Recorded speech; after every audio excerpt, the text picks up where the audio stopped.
Joyce's J, Zelda's auntie, the true queen of Hyrule. Paul Gale kicks stats, switch sales is jam, and 60s or Josh Burns contracts back. My body is ready for Switch 2. I'm excited for the podcast. What about you? Sit back, relax, grab a stack. It's here. Nintopics Podcast. Come around with cheer. Yeah.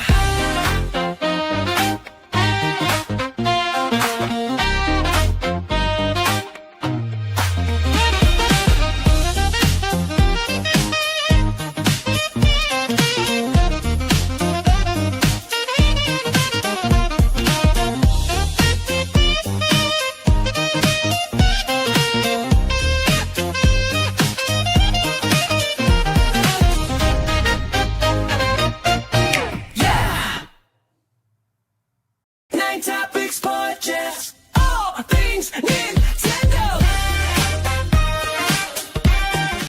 No. I'm my intro already, and it's like, oh wait, we're doing it again. Oh no, Paul, something's wrong with Paul. Paul, what's going on? What happened to you, Paul? I look perfectly fine. I don't know what you're talking about. I think Paul's upset because of the number. I look He's just filling in wonderful. for Paul tonight. Yeah. Do not feed that thing after midnight. Oh, wait. Isn't that Gremlins? Gremlins, right? Yes. All right, welcome to the Nintopics Podcast. It is Friday, my friends, the best time to end your weekend. I mean, start your weekend and end your week. Then here at the Nintopics Podcast with the best crew ever, starting with the one, the only, Joycey J. How you doing, Joycey? Oh, how are you? Missed you guys last week, but I was. We missed you. How was the camping trip? We had fun. Yeah? Yeah, I wasn't with. I know I had popped in a little bit. You were like, "Oh, she's out with their family."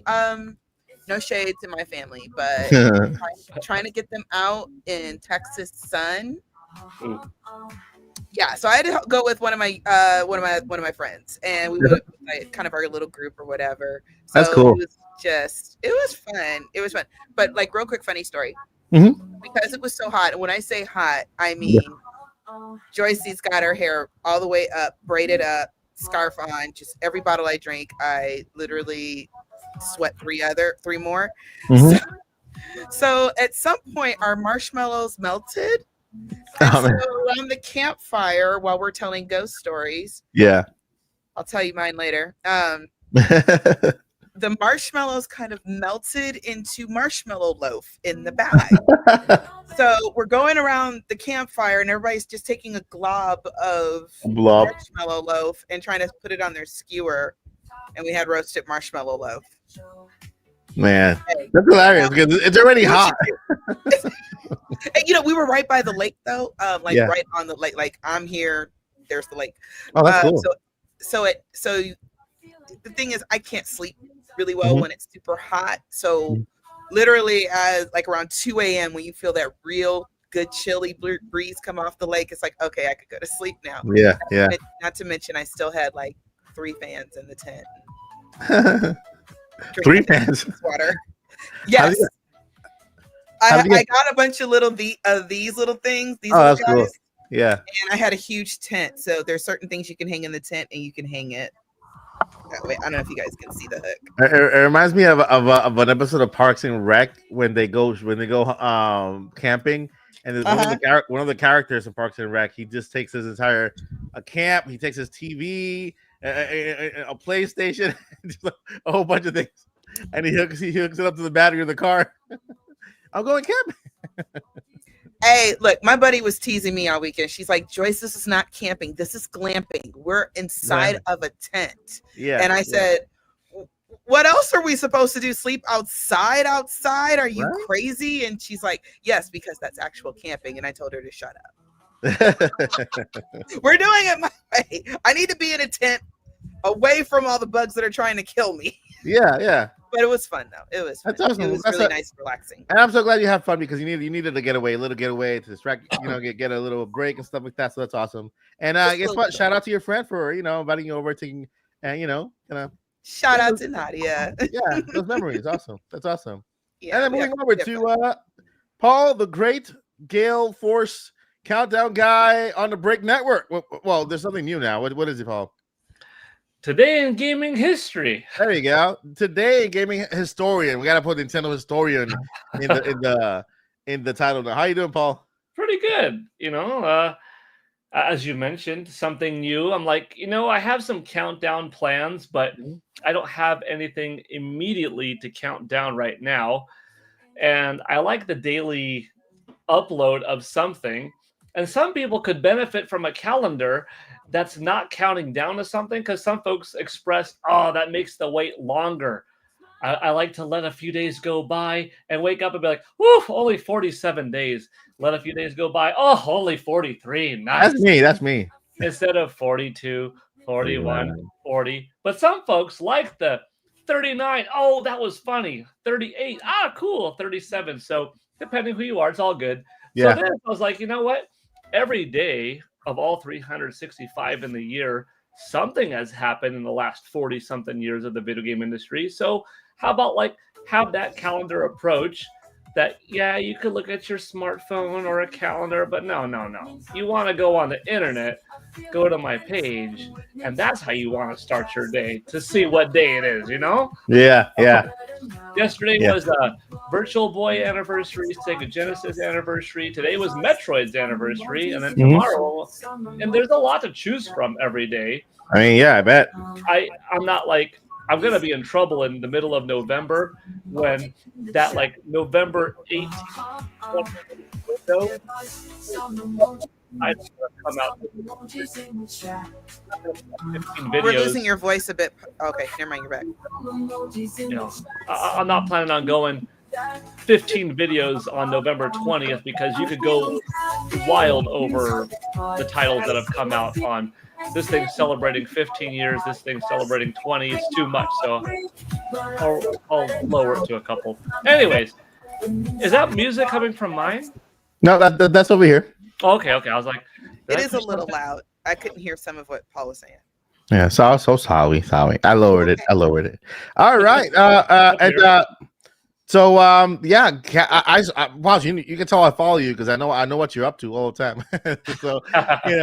So yeah, I think that's actually a good idea. I think instead of a countdown, a calendar with whenever there's something happening in history. Today is so, and this happened today. Nice little shorts. So that's actually a good idea. Good job on that. Paul, when do we get the Paul Gill Network app? Oh, that'd be a good one. I want a calendar app with gaming facts and Paul counting down to different games and playing games and doing martial arts. Work on that for me, Paul. Well, there was that one content creator collaborative calendar. That's remember that? Content creator collaborative calendar that I wanted to do and have it be a 12-month calendar.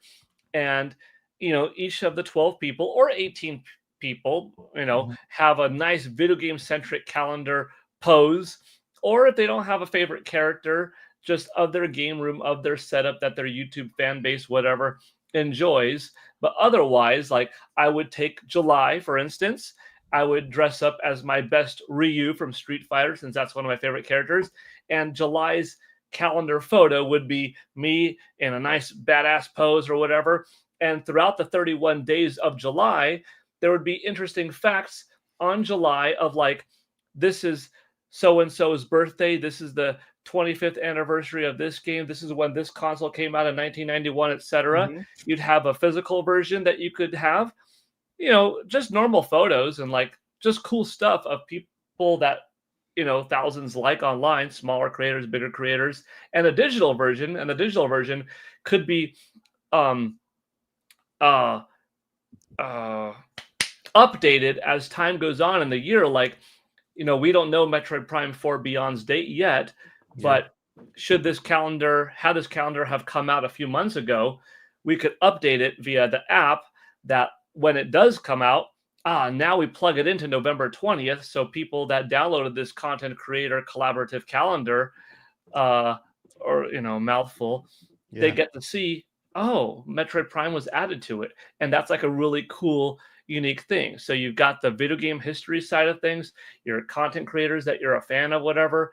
You could say, hey, 50% of all proceeds go to charity, and then the other half of it gets split between the 12 content creators. And like, that's just a dope idea, but never happened. I think it will happen someday though, because each time I share it with anybody, anyone who hears it is like, that's interesting. I wouldn't mind buying that, or I wouldn't mind being a part of it.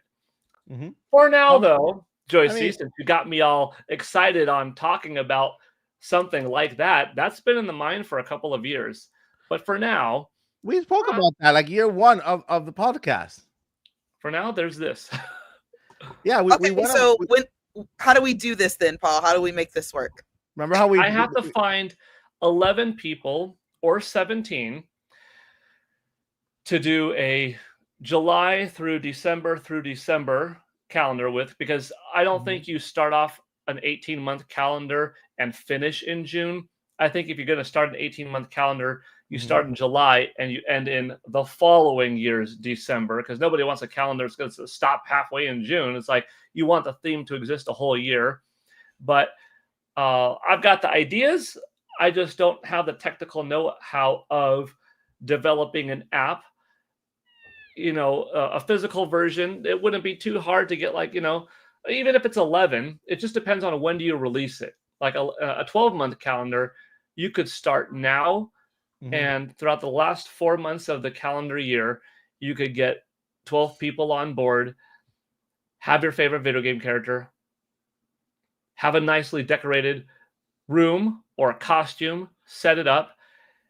And also, part of the reason why I started this new 365-day calendar myself is I want to see just what the variety is in days and just how packed it could be. So it's not overwhelmingly Nintendo, all geared towards Capcom, all geared towards Sega, PlayStation, etc., but have a nice variety of different companies.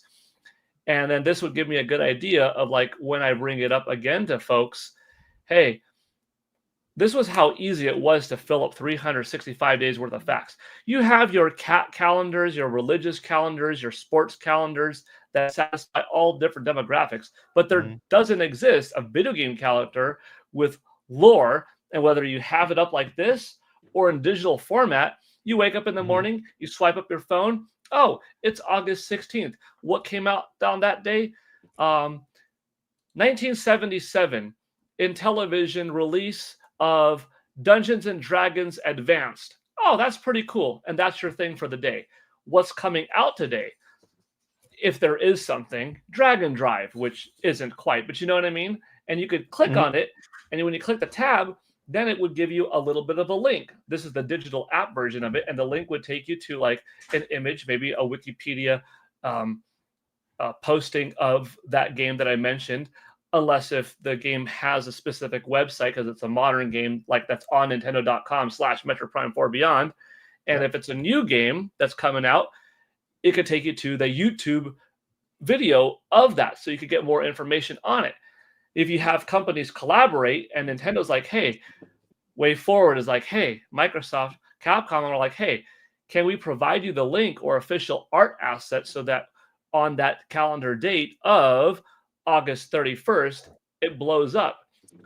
Do you want to have the main August 31st just be that character? Or do you want it to be split between a couple of things? Or how do you wish to expand it? There's a whole lot of stuff, but I've been planning this for a couple of years. I shouldn't say planning, but just thinking and evolving on the concept for a couple of years. And I think it'll happen one day. How big will it happen? I don't know. But you could see that the vision is very big in terms of all it could be. But at the very least, a paper calendar, keep it simple with the dates. A digital calendar, keep it simple with the dates and maybe some updates. But then, sky's the limit. This is a pretty dope idea. Yeah. Anyways, that was too long of an introduction, but Joyce had gotten me talking. So thank you. I'm sorry. Just a reminder. And you're welcome. But just a reminder, we did have that idea on season 1 of the podcast where we were going to do a Nintopics Podcast calendar with all the cast at that year. that were present. I think we can still do an Nintopics podcast calendar if the chat wants to see one. Right? Joey C handles all the Zelda stuff. Paul handles the numbers. Josh handles the Mario Kart stuff. I handle the modeling, and we can do something cool. Something cool. Can Right? we be airbrushed? We can airbrush, yeah. We can do airbrush, yeah. Airbrush. All right, so Josh, how are you doing today? Sorry, I'm Josh. so good. No, it's all good, man. It's all good. I'm so stoked to be here. Yeah, Lon Rancher. Let's go. Let's go. Farmers only. You can find me. No, super stoked to be here. It's been a really, really fun week. Yeah. I've been playing way too much Madden and still getting a little bit of Mario Kart time. Mhm. Yeah, it's just been a great week. Super excited to chat with you guys. So That's awesome. That's awesome. All right. And I've been good. I've been good. Spent a couple of days.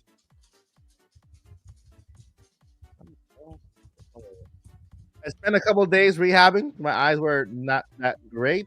I was able to make a video yesterday and the day before. But yeah, I kind of lost sight on my good eye for a while.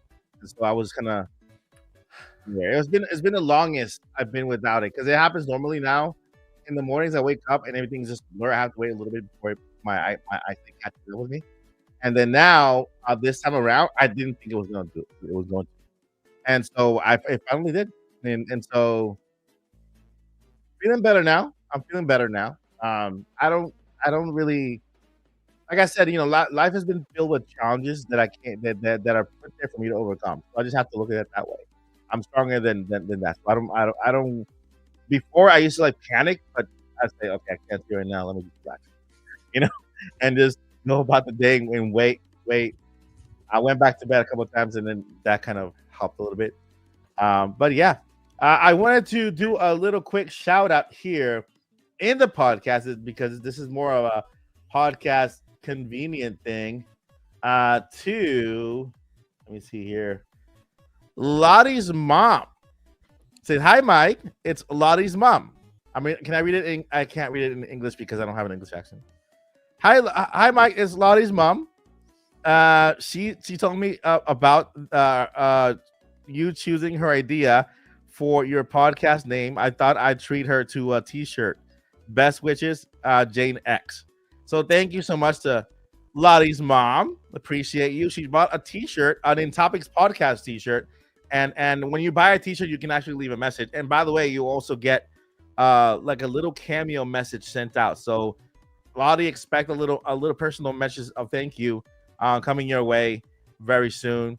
And yeah, that's nice because Lottie did. By the way, we did when we were coming out with the podcast on season 2.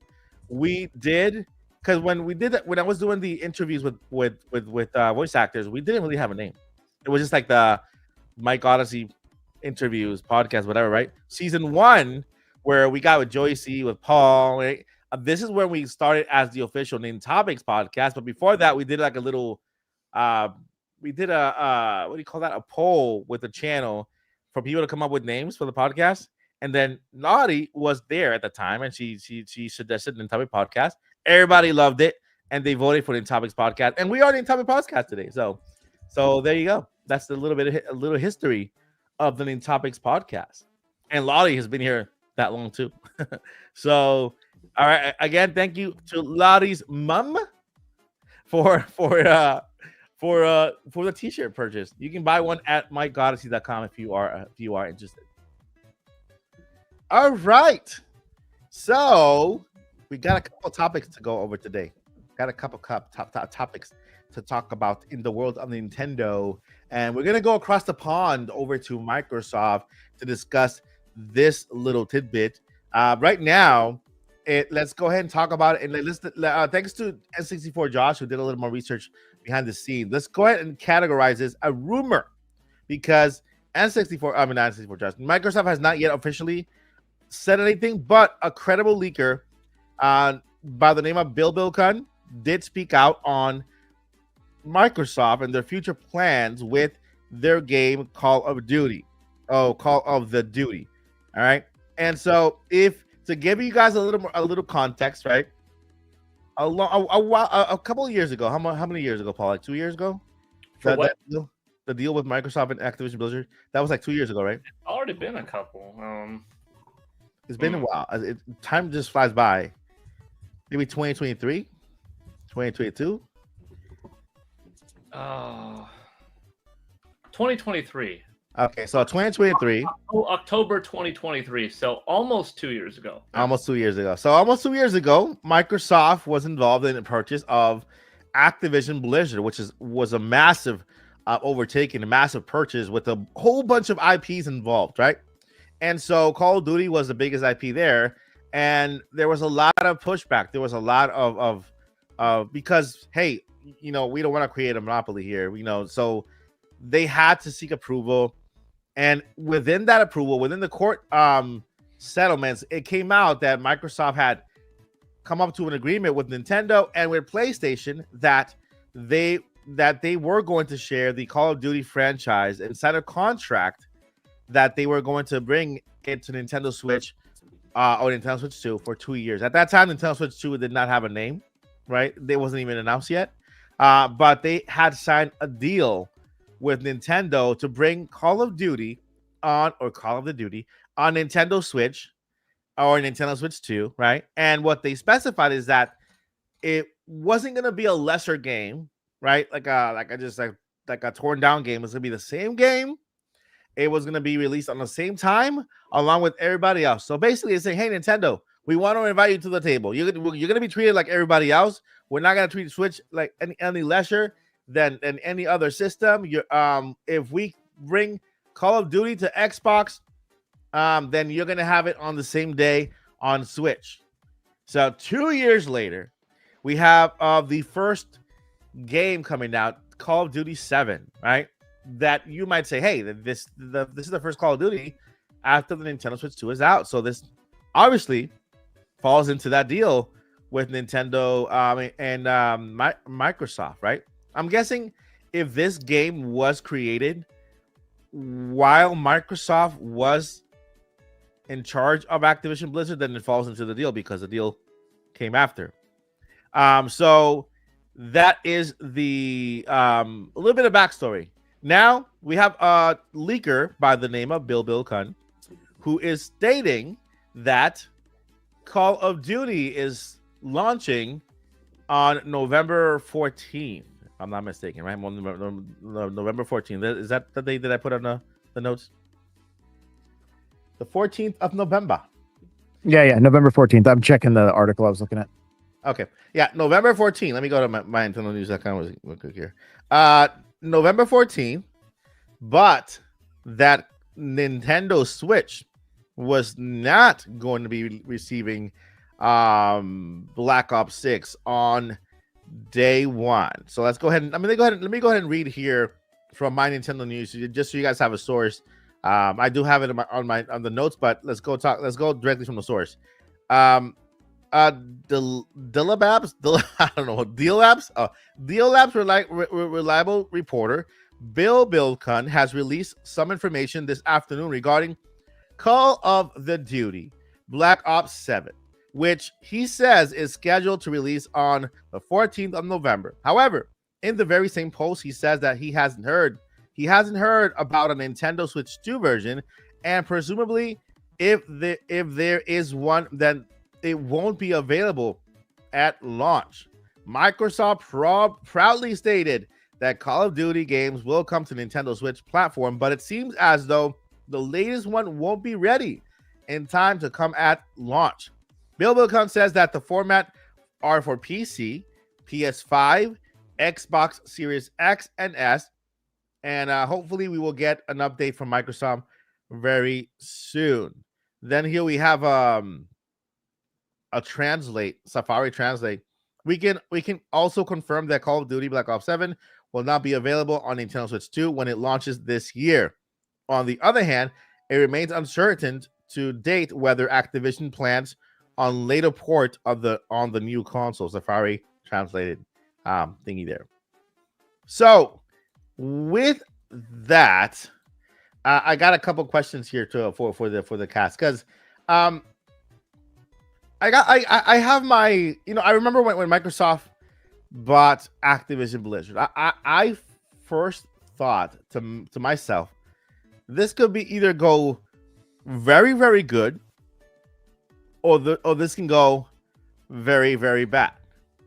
Okay, this could be very, very good for the industry, or this can go very, very bad for the industry. And so far, in my personal opinion, I think this sucks for the industry. Microsoft buying all these IPs and literally doing nothing with them. No announcements, no absolutely nothing. And on top of that, laying off complete studios. It's something that I'm like, wow, this is not good. This is not great. And then on top of that, I think it would not be great for Microsoft to skip out on Nintendo Switch 2 at launch. I think that's when it matters. When you launch a Call of Duty game, what's the point of launching a brand new game saying you're supporting Nintendo Switch, but then launching it 6 months later when the game is practically old already, right? And so, in my personal opinion, I don't think Microsoft has been doing so well. I mean, they have so many great franchises under the belt, and that they could be, pushing forward, make a statement, go on stage like Marvel does and say, hey, we own all these franchises here, right? We own Banjo-Kazooie. Expect one in 2027 or blah, blah, blah. Currently working, whatever, right?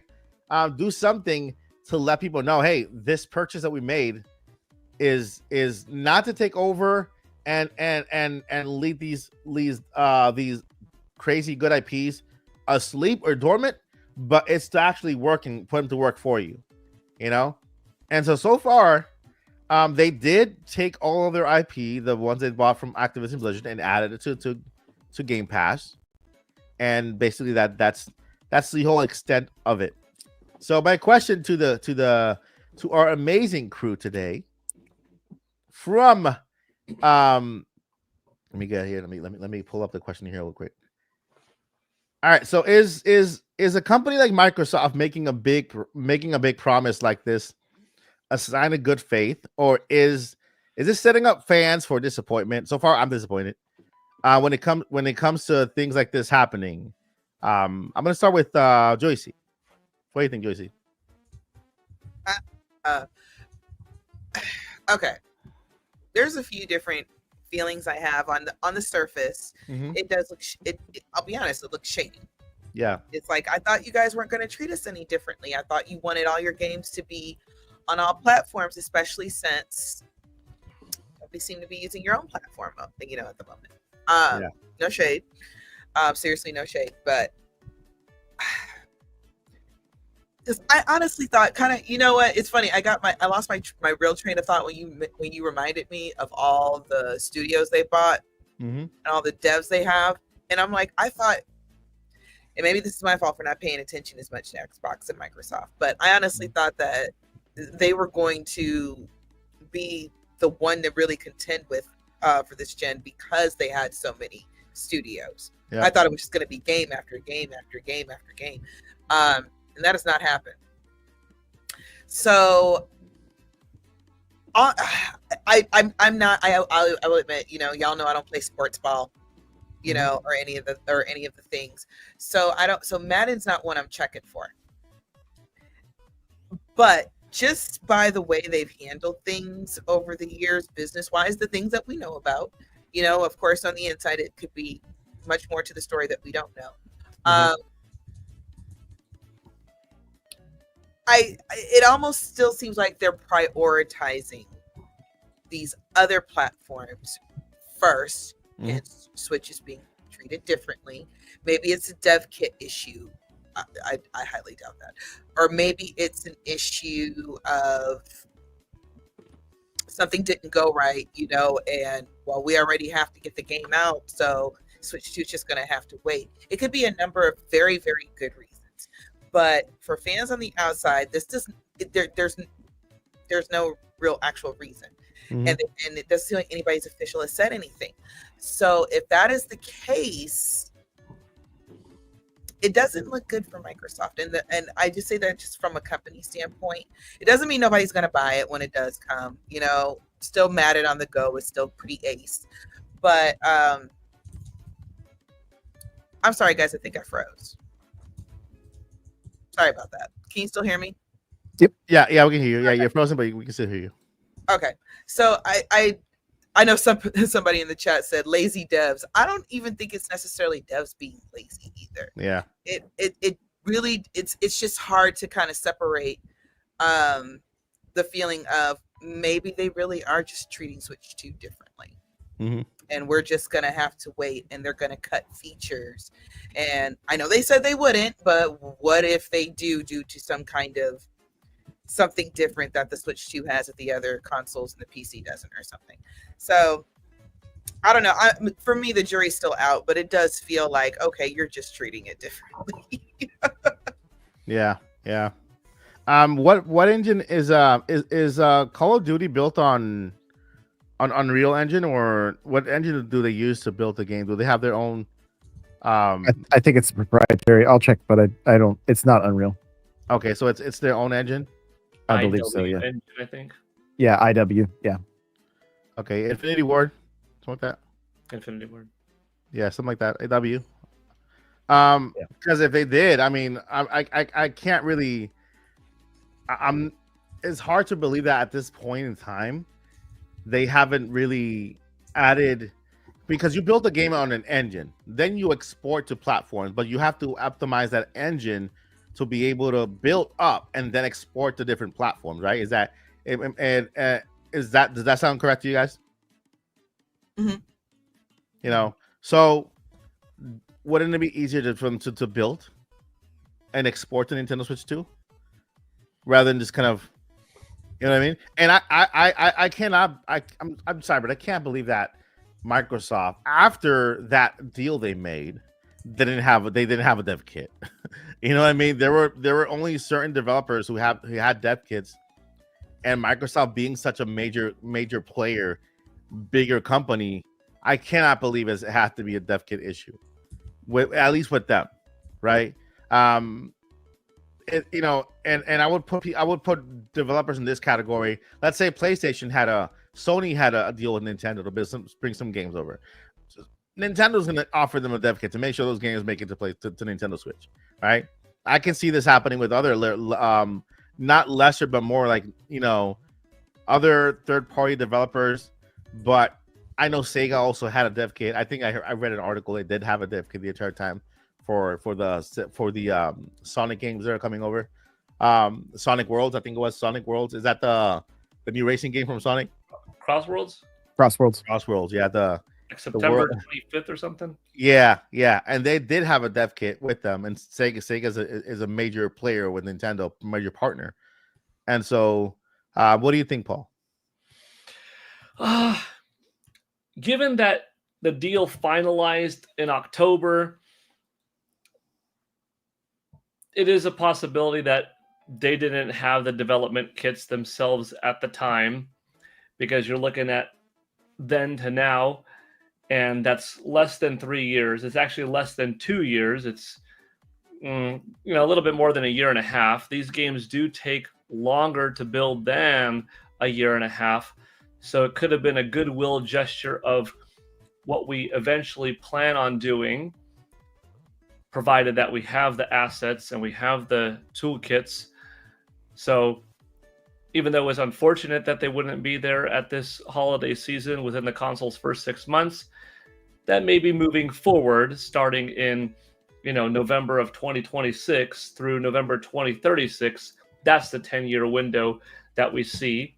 And if the game is feasible to run on Nintendo Switch, it comes out there too. Although that seems to be less and less likely the further into the generation of Nintendo Switch 2 we get, because the tech is going to be too advanced for Nintendo Switch to play. We do know that Microsoft has some type of development kit, though, because Tony Hawk's Pro Skater 3 and 4 came out, and that's by Activision, and that came out last month, in the middle of July. Now, the Activision team that's making Tony Hawk's Pro Skater 3 and 4 for Nintendo Switch 2 is different than the Call of Duty team. So just because one is there doesn't guarantee the other one's presence. Mm-hmm. It would have been nice, but I guess it's not in the cards. Regarding the topic of, was it a good thing for Microsoft to acquire it in the first place? I mean, I like the idea of systems battling each other. I like console wars. I like exclusives, and I like people to say my platform is the best because they've got this exclusive. Mine's the best because they've got this exclusive. Not in a mean fighting, derogatory, executing foul words at each other kind of way, but in a I'm bragging for my system. I'm fighting for my system because that's my platform. And you can say, well, isn't that a bit of fanboy nature? That's the same with anything. That's Star Wars versus Star Trek. That's Harry Potter versus Lord of the Rings. That's Marvel versus DC. Sometimes it's within one category, like that's Batman versus Superman. That is the Lakers versus Superman all the way. The Chicago Celtics. Bulls. That is 49ers versus the Rams in football. Like everything has that. So there's fanboy, fangirl, fanning over something, nature, and everything. It happens in religion. It happens in politics. It happens in everything. If you fight for your side, because your side is what you believe in, but you do it in a diplomatic way, that's how you get the most success out of all parties. Because you say, I want my competition to be good because it's going to make who I like a little bit fighting better and not getting complacent. And you know what? I'll go ahead and play what's on the other guys's, because why would I not want to benefit from something myself? I'm only depriving myself of other goodness if I don't play what else is out there. You could like your thing more. So initially, even though this would hurt Nintendo, and I'm more of a Nintendo fan than anything else, dang it, if Microsoft kept Call of Duty for themselves, Crash for themselves, Spyro for themselves, pumped out regular Banjo-Kazooie's, Conquer Bad Fur Day sequels, brand new Killer Instincts left and right, Battletoads here, kept Doom for themselves, kept Quake and Wolfenstein, Quake 2, kept Wolfenstein for themselves, all of that, and Halo and, Gears of War and stuff like that. Like, whoa, you guys got a lot. Yeah, good. Go for it. Do it. Make something of it. Because then it's going to light a fire under Nintendo's butt, Sony's butt, that we've better keep on top of it and make sure we've got exclusives because they're not sharing it. Minecraft 2. After 150 million people are obsessed with Minecraft, yep, Minecraft 2 only on Xbox. Boom. Is that good for the whole industry? No. Would there be fewer people playing Minecraft 2? Yes. Would Microsoft probably make less? Yes, because instead of Minecraft being on Apple with iPhone and being on Nintendo, let's face it, Minecraft 2 wouldn't sell diddly squat in Japan on consoles if it was only on Xbox Series X, because nobody buys Xbox Series S or X in Japan. So that's why they benefit from having Nintendo Switch have Minecraft there. But if you'd planted the Trojan horse all generation or for 10 years of all of these high-end profile games only on Xbox going forward, or on everything for 10 years, but then going forward only on Xbox, a good portion of those people will be like, oh, I need my fix. I need my next Doom. What do you mean it's no longer coming to PlayStation? What do you mean my next Killer Instinct's not going to be on Nintendo next gen? Or what do you mean I can't play Minecraft anymore on Apple? It's only on Xbox going forward. Well, I guess I'm going to buy an Xbox. And then that would be a way how Microsoft could stay in the console game instead of doing what they're doing with just Game Pass. They should have used a Trojan horse method and made their house powerful. But I didn't. I had a feeling that something's not going to be all awesome with Activision, because I was there in the past when it happened with Rare. They had Rare for 23 years. And what have they done with it? Not a whole lot. Not to say nothing, but not as much as they could have. Perfect Dark should be a powerhouse name in the industry today. And instead, the game that we were going to get got canceled. And now we could say the last game that we did get was in 2004, aside from Perfect Dark Remastered Edition that came out several years later, and Rare Replay and stuff. So I know that's a long answer, but It's an answer. regarding the date and Call of Duty not happening this fall, I think it could be, yes, they'll give the 10-year plan, but they might not have had the dev kit, or it might not have been finalized, or the port team might not have been ready to go, and that could just be it. And could we get this game 6 months later? Potentially. And could people still be interested in an older game? Maybe. I guess it depends on how good it is, how compelling is the first person story mode of it, though a lot of people play long run for the multiplayer. But if you look at old NPD sales, Call of Duty sells all 12 months long. It's as evergreen as a title in many ways as like a Grand Theft Auto 5 or a Breath of the Wild. Mhm. So there is room to believe that a 6-month late Call of Duty game could still fare well on Nintendo Switch 2, or a 1 year later non-port, but just a 1 year later, hey, this is the next Call of Duty that's on par with PlayStation 5 and Xbox Series coming to Nintendo Switch 2. Could be it. The grand scheme of Activision, though, I'm like, I see Microsoft obligated to follow suit and do what they have to do going forward. I do think that, no, they're not going to hold on to Crash if they make another Crash or Spyro. They made it kind of clear they're in it to be this weird hybrid of, we're making our own machine and we're also going to be releasing it. Like, honestly, the next Xbox seems to me like a Sony branded DVD player. Sony makes movies and they make the way how you play the movie. Is the Sony Pictures Spider-Man with Tobey Maguire going to run better on the Sony DVD player versus the Panasonic DVD player? Probably not. But could they include a little bit of incentive to run it on the Sony DVD player because the marketing is as such, like, play it on the Sony DVD player? Yeah, but there's so much more to video games than just running the thing that you make on a device. There's the nature of the device, there's the controllers, there's the logo, there's the branding, there's the fan community. And now the fan community is even more powerful than ever before because of the opportunity that we have to engage with one another online, for better or worse. So, like I said, I like console wars done diplomatically because it makes everybody better.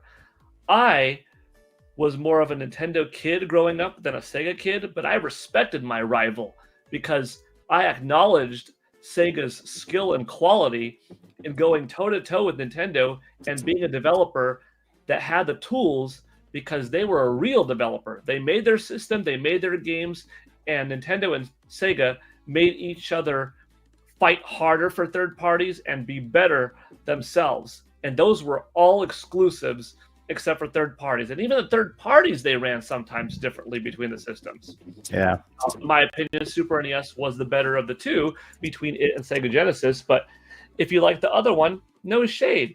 I think an industry that gets to the point where everything is on everything starts to get kind of boring.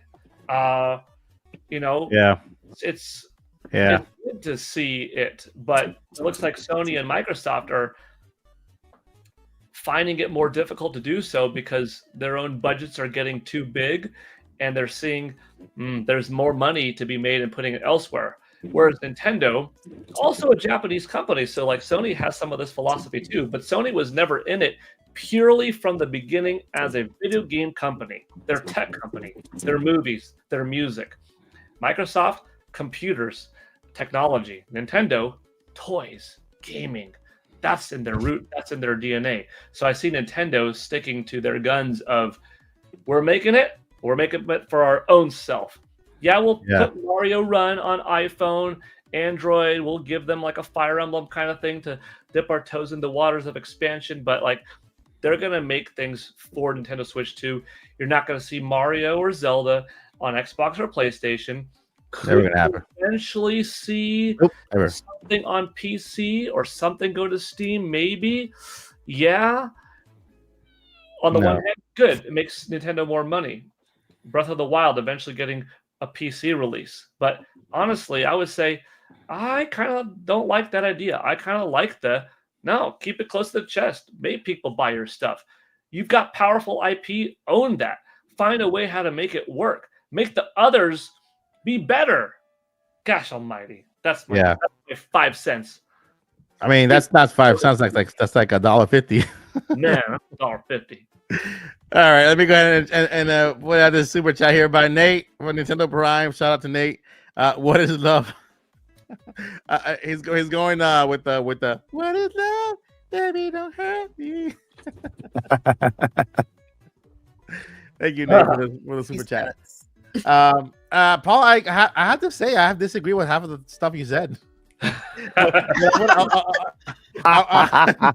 No, it's for real.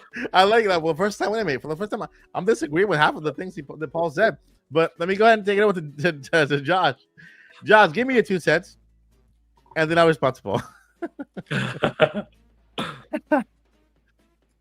So, I mean, Microsoft already released Tony Hawk, like Paul said, right? Activision, it's already there.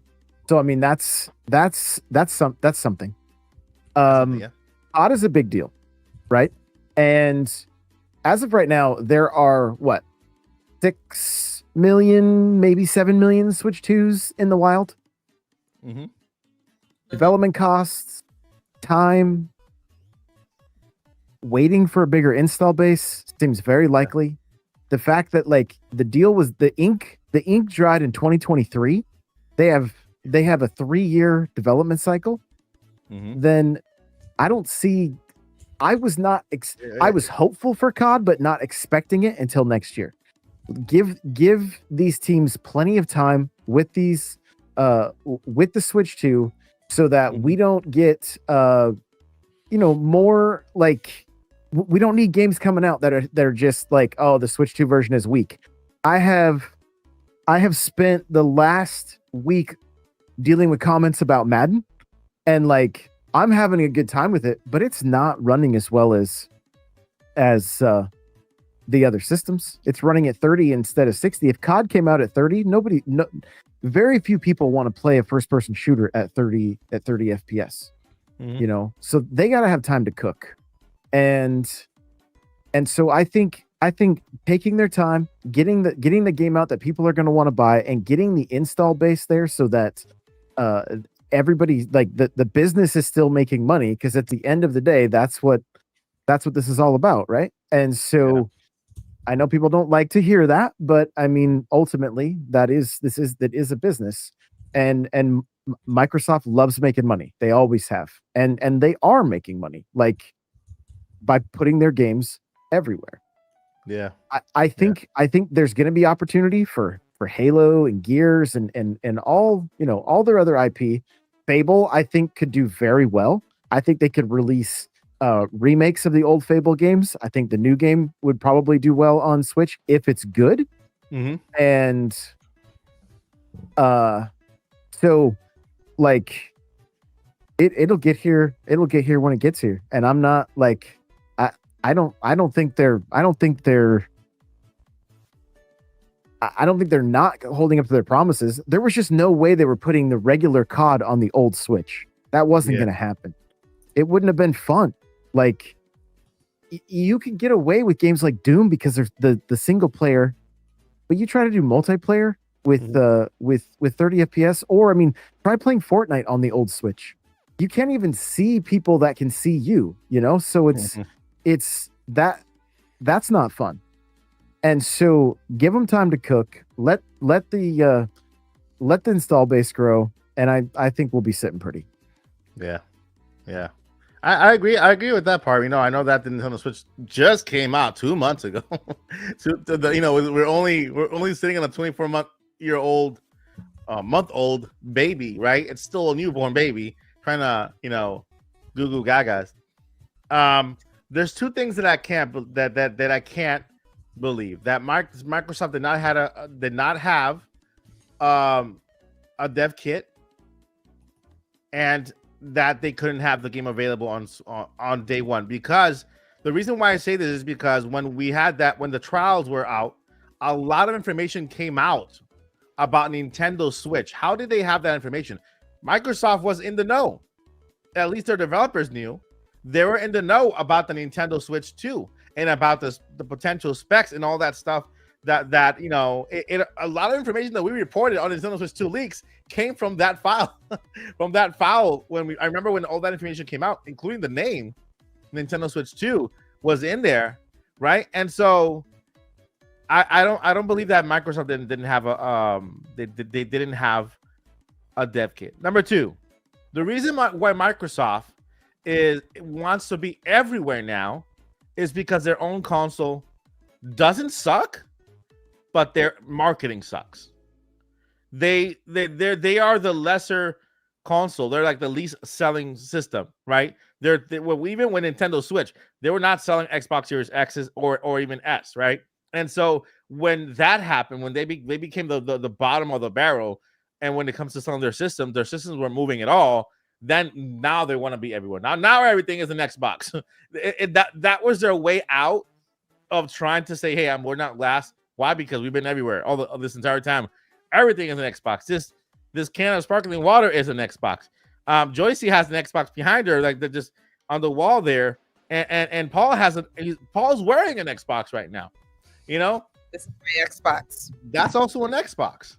You know, so those are the two things that I don't see. I see Xbox. Microsoft did have a dev kit, and the reason why they want to be everywhere now is because of, first thing, they didn't know how to well market their first thing. Remember how Microsoft was never a gaming company to begin with. They were never a gaming company. They were a software company, right? And they were everywhere. Microsoft Windows was everywhere. Where they were Paul is the Xbox. Paul is the Xbox apparently. And so Remember when they were a Xbox software was company. free? Yeah, they were a software company that started off pretty well, because when the Xbox came out, they were pretty. It was good, right? Xbox came out. I think Xbox then 360 was the next one, right? And then the Xbox One, which confused a lot of people because, wait a minute, we're going back now. This is the one, and then now we have the Xbox Series. I mean, they've been all over the place with the names too. They're worse than Nintendo, you know. But that's the whole reason why they want to be everywhere now, because they did not do well with this generation of their systems, right? Another thing that I want to point out is that PlayStation, since the release, and okay, guys, let me just say this first. I own a PS5. I was actually playing Spider-Man yesterday. That's my favorite game. My favorite game, Spider-Man 2, is my favorite game of all time right now, and it comes to PlayStation, because I'm just like swinging around New York. You know, I love New York, and I just swinging around New York. I already beat the game, right? I'm 100%ing it right now, just doing those little side missions and whatever. But I'm having so much fun with Spider-Man, so I love PlayStation. I have an Xbox Series S because I traded my Series X for the Switch 2 at GameStop. And so I own all three consoles, plus I own PC now, right? I love all consoles. Before I say this, I love all consoles. But the reason why Nintendo Switch, with a much apparently lesser console, a much weaker console, was doing so well is because Nintendo kept feeding its fans. Literally, first-party games every single month of the year. Crazy, okay? Month over month over month. Even if it was a game like Mario versus Donkey Kong, right? It's a smaller game. There was a game that year. Echoes of Wisdom surprised everyone, right? A very beautiful top-down Zelda game, a brand new Zelda game, right? And every single month there was a Nintendo game on Switch, and that's why it kept selling and selling and selling until we are now. Do you know that since PlayStation came out, since PS5 came out, there have only been 10 to 12 first-party games launched on the system? And this goes back to what Paul is saying, right? Sometimes having a competitive nature, you know, like a good, clean, competitive spirit, saying, you know, my console is better than yours, and I want to keep my games exclusive. I agree with Paul in that area. I want more exclusivity. I don't want Mario to ever go anywhere. Stay in Nintendo for the rest of Mario's life, forever. You know, and so I think PlayStation needs to do the same thing. I don't want Astrobot nowhere near Nintendo.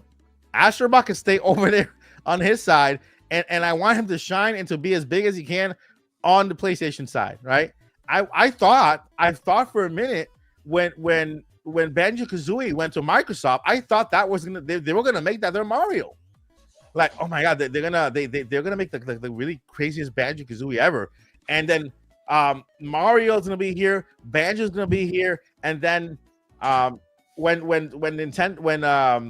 PlayStation released with Astrobot as a demo, I'm like, man, this could be their Mario, right? Because it's true.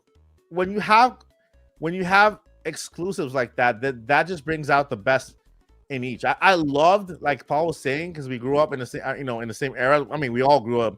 This podcast grew up in the same era. You know, that competitive nature between Sega and Nintendo, right?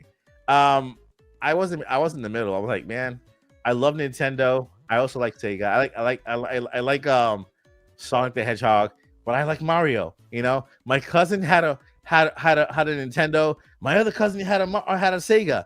you know what I mean? So, but I did love that competitive spirit between Sega and Nintendo, and I think that's the one thing that's missing today. A competitive spirit that stays clean and still stays for the love of gaming, rather than just, you disagree with me. You disagree with me, then here all these insults at you, you know. And so, and that part I do agree with Paul about that. I don't agree with that with the dev kits. I think the dev kits were in Nintendo's hands and Microsoft hands. Even when that Activision Blizzard was coming out there, I think that they had knowledge of a lot of stuff. They kind of leaked it on purpose too. That's what I believe too. Keep in mind, like Gamescom 2023 was the first time Zelda was being shown on essentially Switch 2 hardware. Yeah. Right. Yeah. So even that would cut they would still only have 2 years to try to get it on Switch 2 at that point, even if they had dev kits at that point. So I think it just boils down to just a timing thing. Also, COD is huge. Like these games, I know, like it's a lot of assets. They're massive games. I mean, it's like 250 gig. Like I don't even think you could fit everything. When you get Warzone going, you get the, like, depending on how they're planning on launching on Switch, but storage is also going to be an issue. But this is the thing. I think that developers right now, there are a whole bunch of developers out there who have been just doing a fantastic job at porting their games to Switch, right? Why? Because they build from the ground up, they port, and they keep building, right? Why not do that with Nintendo Switch? I know I probably know Nintendo Switch is probably powerful enough to play that game. I'm just saying maybe, yeah, you probably need an SD card to play because of the size of the game. But we have a 3.1 DLSS 4K ray tracing system, hardware. I mean, hardware when it comes to the storage, that's another thing. But I think the Nintendo Switch 2 is more powerful than the Steam Deck, and that is probably getting Call of Duty 7. You know what I mean? And so again, Steam Deck is more like a PC. But yeah. Any last thoughts on the Microsoft fiasco before we go ahead and move over to the Zelda topic? I just want COD on Switch too eventually. Like I'm here for it.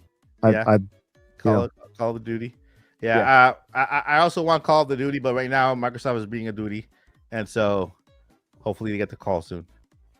Someone in the chat kept saying, that we're making other excuses and saying, like, well, COD can't run on Switch 2.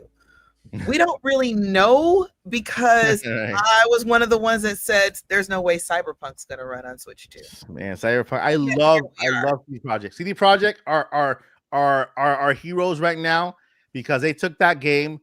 Not only did they make it run beautifully on Nintendo Switch 2, but they also got the cartridge. They got the game to fit on that 64 gigabyte cartridge. Bless you. on that cartridge and running smoothly and great. And so anybody who wants to say that stuff, hey, look at CD Projekt. They're great. They're great. Now, I didn't list that as a possibility. If Microsoft has a way of kind of building like its own like Madden port or something like that, then okay. But until like we know, then we don't know. Yeah. But yeah, and again, this is all a rumor by Bill Come. For all we know, we're just talking gibberish, and Microsoft and Call of Duty will be out on all consoles at the same time. This is a Gamecom. Yeah, and maybe Nintendo just wants the honor of having it in their direct in September, having the Call of Duty launch on their direct and having them announce it instead of Microsoft announce it on their end. So maybe that's the case, and then this. I'm real curious to know how long the next direct, the big direct is, the big jump. Right. Yeah. I just want to know how long it is, because if they say anything under 40 minutes, I'm gonna have some words that aren't nice.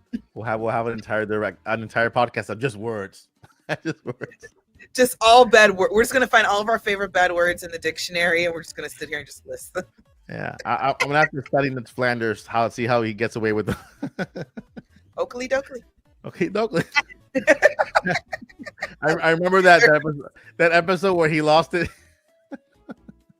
Where he tried to calm himself and say Oakley dokley, and all of a sudden he just kind of went nuts and just lost it. Yeah, that's what happened. No, when they tried to okay, y'all side quest, Simpson side quest. So when I forgot how he lost his house, but Flanders lost his house, and Homer and the whole town tried to rebuild his house. Yeah, and nobody knew what they were doing.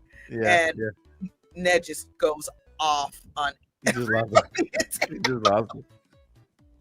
Yeah, he lost it. All right, so the next topic today, this is a short topic, but it's a good topic. We're talking about the Legend of Zelda live action movie. Okay, the Legend of Zelda live action movie.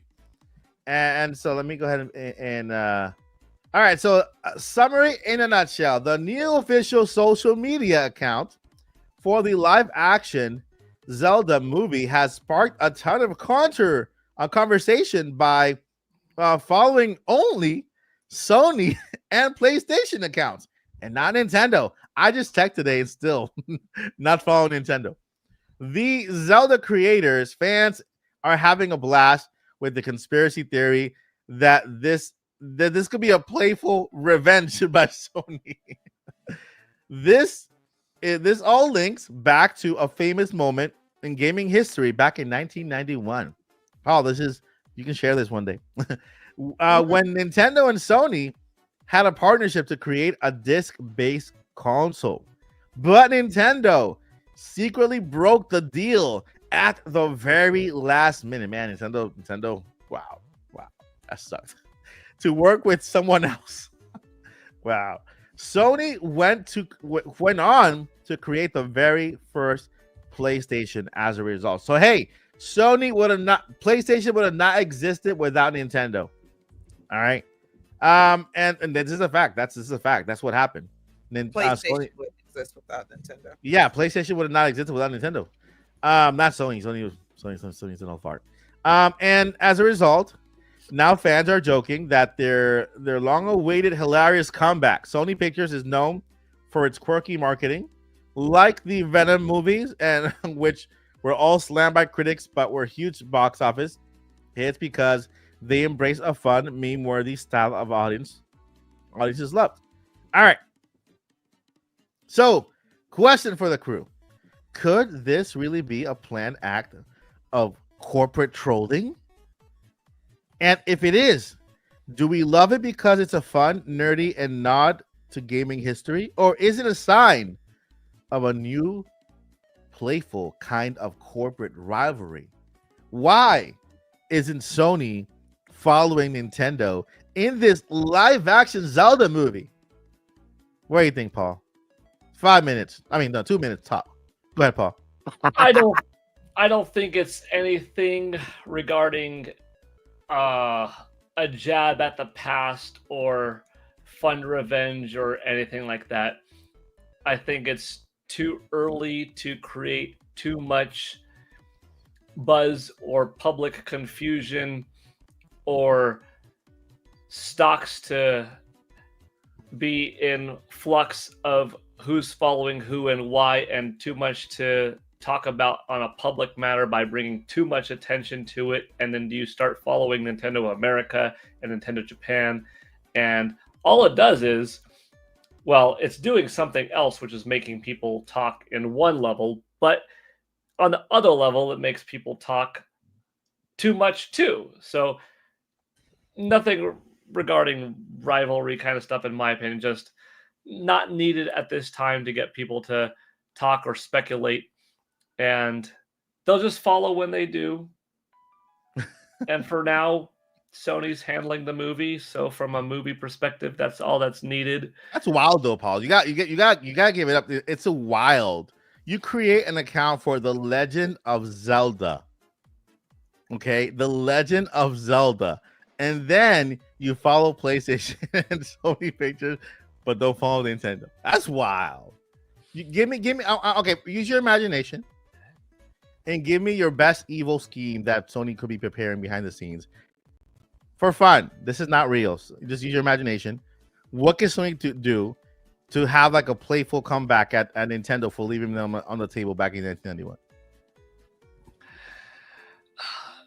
Sony could follow Philips CDI or Philips right now, and then Panasonic, Right. and then Universal, and then MGM, and then Paramount, and then HBO Max, and then Netflix, and then everything else, and Microsoft, and then Xbox. And like month after month after month, then they finally say, okay, All right. Yeah, that'll be crazy. so to do my unrealistic, evil but funny take would be, okay, we'll follow everybody else first at Nintendo. I'll say this. Mhm. If they do that, then I'll say this is deliberate poking jab at the past and saying, haha, or something like that. Okay. Unless if that happens, Yeah. I don't think so. But that would be funny. We're gonna follow Jimmy Kimmel. We're gonna follow Dwayne Follow Johnson, everybody. and we're gonna everybody. All the Sonic movie. Follow the Sonic movie. They're gonna start following each one of us. Like, wow, I wouldn't mind. Yeah. There'll be a whole controversy when I block Sony. Right. I got. Okay. Each of these questions is meant for every one of you. So this one is for Josie. Ooh, Think about Sony's past movies like Venom. Have you seen Venom, by the way? no. Okay. So like Venom. Wait, what's another superhero one though? Because I saw a few or several. Venom is like that little slimy guy, black blurb blob. Name a different one. Name a different superhero movie that Sony did. Well, actually, Well, I mean that was technically a villain, but yeah. before the Spider-Man, the Raimi Spider-Man movies Mhm. from before, and then the Amazing Spider-Man. then the Amazing Okay. Spider-Man. Oh, I like that one. But like recent movies, Uncharted. they've been trying to give it a backstory. They've been trying because they don't have the okay, so they have the rights to Spider-Man, but they're now sharing the rights with Spider-Man with Marvel to create, and then so Spider-Man is in the MCU, but Right. they didn't give Marvel the permission to use any other villains. So that's why none of the villains have been any Tom Holland movies. Mhm. So what Sony has been doing is taking the villains and trying to create movies based on the villains by themselves as standalone movies without Spider-Man in it. They can mention a character in Spider-Man like his grandfather or his uncle, This whatever. sounds like a bunch of legal loopholes. Yeah. And so Random Oh my Right. gosh, I need to run for president. what has happened with that is that all of them failed miserably. Mhm. All the movies, the last movies, Like Superman 3. no, Superman. You talking about Christopher Reeve? Don't mess with my Christopher Reeve. Mm-mm. No. But I you know. remember who Yeah, was in yeah, Superman 3? yeah. I know who Superman 3. What's his name again? Richard Pryor, Richard Pryor. I love Richard Pryor. He's a cool. the late great Richard Yeah, Pryor. the guy's man. We can't hilarious. quote any of him on this show. Yeah. Richard Pryor, you have to watch the comedy stand-ups here. It's incredible. Yeah. So they've been just flopping. Okay, I forgot what the question was. So the question has to do with that. It has to do with not so good reputation on that part. Does this social media move make you more or less confident in how they are handling the Zelda movie? So I'm going to speak a little bit from a personal standpoint. I write myself. I've been reading since I was 2 years old. I've been writing since I was in first grade. Mm-hmm. I have written a lot of bad crap. Like, even as I'm writing it, even though I'm interested and I'm like, wow, this is like a really terrible story or a really terrible script or really, I don't like this character that I created, whatever the case may be. But every once in a while, you write something that you are so proud of. You know, regardless if it's fanfic, if it's a whole new brand new idea. The novel I'm working on now, it took all these years for it to come to me. And I can't believe it came to me, and it's very different. So I go on that to say, I'm still reserving my full judgment until I at least see the trailer. Mm-hmm. And even then, by the trailer, I still can't give you my full judgment because I want to see what our new Link and Zelda actor and actress can do. Yeah. So I think there's a lot of things that are scary because everybody's scared of live action. I'm the only one who's not scared of live action. Everybody's scared of live action. Me either. Okay, and Paul love everything. So Paul ain't scared. But overall, there's a general consensus of, oh my God, it should have been animated. You know, it should not have been people, even though we're in a post Game of Thrones world and we can do all these things. Miyamoto is not big on story in Zelda games, and I think we've all cried enough. And it's not just us old heads; it's the younger gamers and gamers that are newer to Zelda. They're all saying the same thing. Okay, we're totally cool with more story. Okay, give us just some more story. We really don't, just give us more story. I do believe that Miyamoto, obviously, is very intelligent and knows the difference between a video game and a movie, and knows that it's all about the story. Okay. Yeah. So I'm wondering if he's in Miyamoto's mind, if he's like, and Alan Ball, if they're kind of collaborating in a sense of, these are all the ideas I couldn't get out in a game. Yeah. Or I thought I couldn't get out in a game. Hopefully in the future, maybe not next Zelda, but by the time Switch 3, Switch 4 comes around, we'll actually have a better story. And I understand that Sony has a bit of a track record. I also understand that the world in general, or the world at large, actually, we're all in a very weird space. I don't know if you guys are feeling it or seeing it, but we're all kind of in a very weird space where it seems like none of the movies really are really hitting the way they used to. And everything kind of looks either generic or looks a little boring, depending on what you're looking for. So I know we got all that, but I just have a lot of faith in the Nintendo name and the name of Zelda, period. I don't think Mario Brothers movie did well just because the Switch was hot or just because the Mario games were hot. I think that did well because that was just, I remember Mario from my childhood. This is something I can take my family to, or that we can enjoy. Even if they don't play the games, I think the same thing is going to happen here. I'm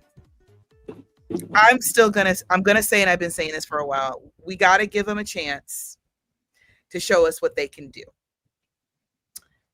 If the movie comes out and it is absolute trash, I mean, I already said Game of Thrones. So Game of Thrones last season trash. Okay. Mm-hmm. I will lead the charge. We ride at dawn. Okay. I will lead the charge. I will have my pitchfork. Okay. And my torches, and we will go out and we will protest in front of Nintendo. I don't know how we're going to get it together, but I'll get it all together. But I just don't see this movie being that much of trash. We have some of the Zelda has some of the best lore that they can pull from. I don't believe we're going to get an Ocarina of Time story. I don't think we're going to get a Twilight Princess story. We're not going to get a Wind Waker story. I think there will be nods to all those games, but it's going to be something brand new. Yeah. I don't even know if, and I even question if Link and Zelda are actually going to meet face to face. I know they're both going to be there, but are they both going to meet face to face? Because I'm hoping there's going to be multiple movies. Like you and I always talk about, like, there should be a trilogy and they should do it this way. I would love that. But I think they already mentioned one time that it's multiple movies. So I haven't seen anybody officially say that. Yeah, I saw it in a tweet from an official tweet. From Wes? Yeah, not from Wes. Nintendo Miyamoto. ain't gonna tell us. From Miyamoto. Have to look Miyamoto said. I would Yeah. remember Miyamoto saying it was going to be 3 movies. I remember reporting on it that it was multiple movies. It wasn't just one movie. I'll find it and I'll share it. I'll share it on. Okay, I believe you. It's just that. Yeah. I feel like I would have remembered that because Miyamoto tells us when he's talking through the Nintendo. Yeah. Twitter. Yeah. He's like, "Hi, this is Miyamoto. We're delaying Zelda again. Have a nice day." I remember that tweet. Let's see here. And the last question that I have here is for Josh. Josh? I'm here, present. If a company is going to troll us like this, what's a franchise you would love to see another company playfully poke fun at, and why? So what's another company I would like if this is trolling? Yeah, this is trolling. What's another? I mean, well, the answer is simple. We see it all the time. They just need to take a page out of Wendy's book, and Wendy's is always like literally roasting their fans. They are roasting McDonald's. Like it's For real. At least our ice cream machine works. Yeah, like it never stops with them. Wendy's is crazy, so they're fantastic.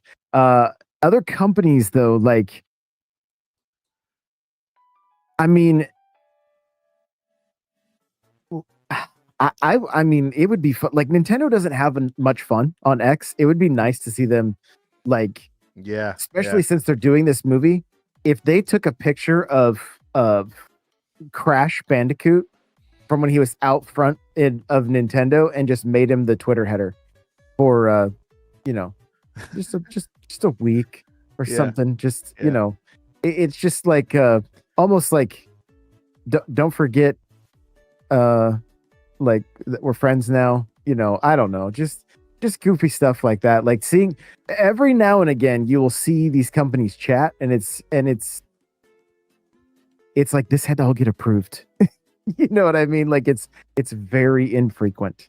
And then every now and again you see like some Photoshop stuff that's just absolutely crazy, which you're like, oh, I wish they could go that out of pocket. It would be super funny. But yeah, I mean to see like just anytime, like we saw it this last week, KFC and Popeyes were doing it. Like they were going after each other. Oreos and Sour Patch Kids they made it look like they had a breakup, And so I think all this kind of stuff is just brilliant marketing and can be a lot of fun. But when you got too many suits and ties, it gets to be tough. Yeah. Just off the top of my head, like my dream, like to see, like I don't think we see the classic Coke versus Pepsi rivalry as much as we used to, and I'd like to bring that back. See those two kind of go head to head a little bit would be cool, like it was in the 80s and 90s. This was years ago, but and I remember because I think Bruno Mars was only on his like first or second album or something. Yeah. It was before we all like really knew like, oh wow, that's Bruno Mars. And like all the celebrities that were going to the Grammys at night, this is when Twitter was fun. That's how long ago this was. They were all just like sneak dissing each other. It was all in good fun.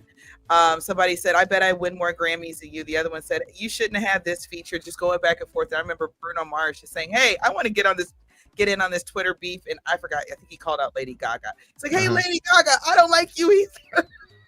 And they're all going back and forth. So it's so much fun with them to actually watch the show afterwards and see, you know, they're all getting along and everything like that. But I always thought that was the funniest thing. And I'm like, I wish, to kind of add on to what you guys were saying, like, I do wish more companies would have just fun fake beef on Twitter just for our entertainment.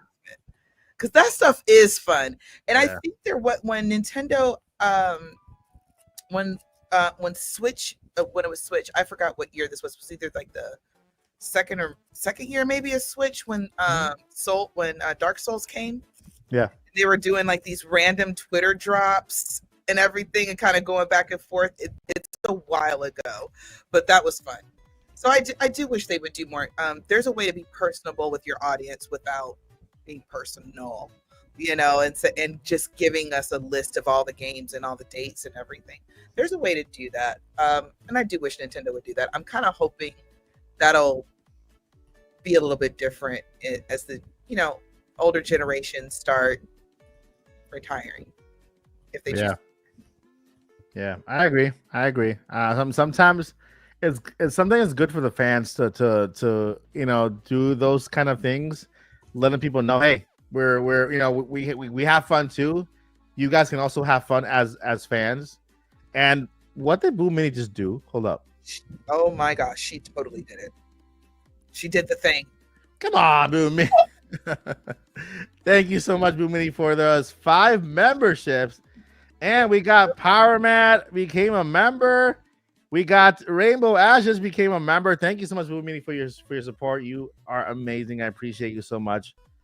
Honorary member of the podcast, Boo Mini. And then we have a question here. Oh, shout out to Joyce, rocking the green glasses. Get it, girl. Thank you kindly. Those are the Zelda glasses. They're actually not green. It's wild. In person, they are, I want to say they're more turquoise, which is still a variation of green, just more blue in it. So shout out to Rainbow Ash, a new member. We got Power Mad UK, another new member. We have Steven Peterson, another new member. We also got Justin Richards, another new member. And that is, oh wait, yeah. And then Joey Pitts, another new member. Yay! I think Joey Pitts is Josh's son, right? It's what? Josh's son, your son from your. Congrats! Thank you so much for your support, and you are amazing. And for sure, we're gonna invite you to the podcast one day. It'd be an honorary member. All right, so Q&A started a couple of minutes ago, and we have yet to. Oh, do we have questions yet? Not that I've found yet. I'm giving people a little bit more time to get their questions in. Okay, let's see here. All right, Boo Mini crushing it. And yeah, let's go ahead and just get the next 3 questions, because it's been the Q&A starts now has been there for a while, right, Paul? What do you think? It's been there scrolling for a minute there. Okay, so like real quick while people are getting their questions in. Okay, so 2 minutes each. Okay, 2 minutes each especially for me. So, and I love that plan. What would you like the Zelda story to be? I want the Zelda story to be Link, Zelda, Impa, Ganon, and Urbosa. Well, are these characters from Tears of... These are is Urbosa from Tears of the Kingdom, right? That she's not in any other game. No, she's from Breath of the Wild. Breath of the Wild, right? Tears of the Kingdom. Well, she's not in Tears of the Kingdom. She's the descendant. Riju, yeah.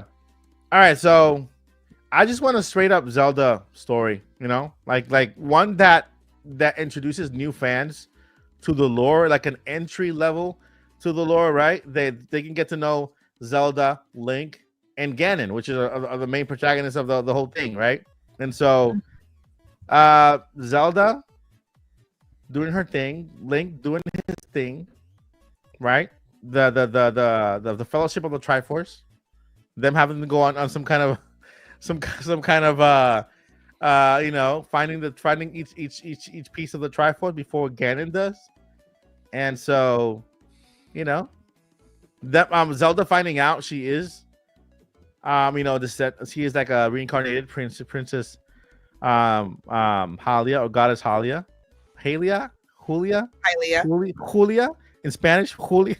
No, it's still Hylia because Julia in Spanish starts with a J. Julia.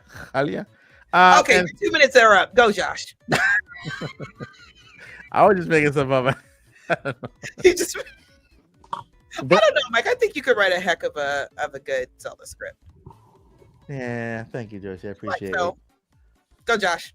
There's so much to pull from, right? And I think the stories from the games that were some of the most memorable for me, definitely Ocarina of Time, and getting into like time travel and that kind of thing, that could be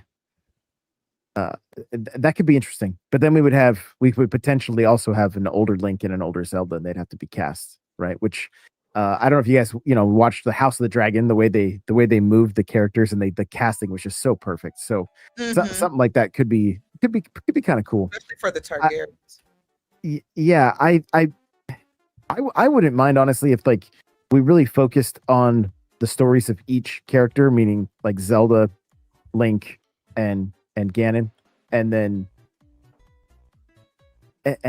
maybe there's even a fourth movie where it all kind of ties everything together.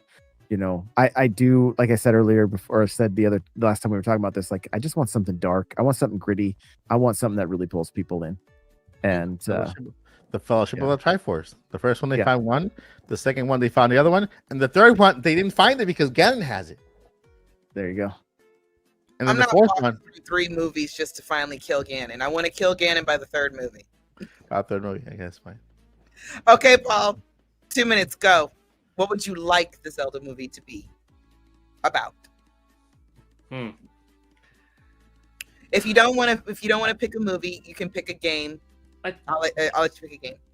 I think I like Link coming from the Kokiri village, but I also wouldn't mind him being like a farm boy before turning into a knight and finding his destiny like that. Like, I don't want him to be this awesome hero yet, like in a knight academy. I would rather him be normal person like Ocarina of Time or Twilight Princess Link that kind of like gets tossed into this mess and then, becoming this powerful, awesome person because he has this courage, and maybe he is the one from his town that goes off and does courageous things, and that's why that Triforce of Courage emanates in him and that kind of thing.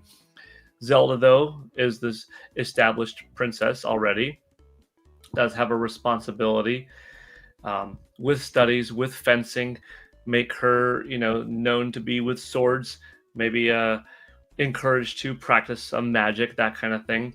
Martial arts, choreography. I see her and Impa training because she is her. What would you like the story to be, though? Like, what are they training for? To do what? Supervisor. The constant need to be the best just in case, because the royal legend says that once every so often, the goddess will be reborn, and it could be you. And I just feel normal and stuff like that. And man from the far east is coming to town. Sounds a little bit Ocarina of Time-ish, but I think that's a fine place to have some of this movie be having its roots from, but not an Ocarina of Time film, but just, inspired lightly by that. It's got to be its own thing, but you could see, they pulled a little bit of Ocarina, they pulled a little bit of Twilight Princess. It still existed as its own, original story. And then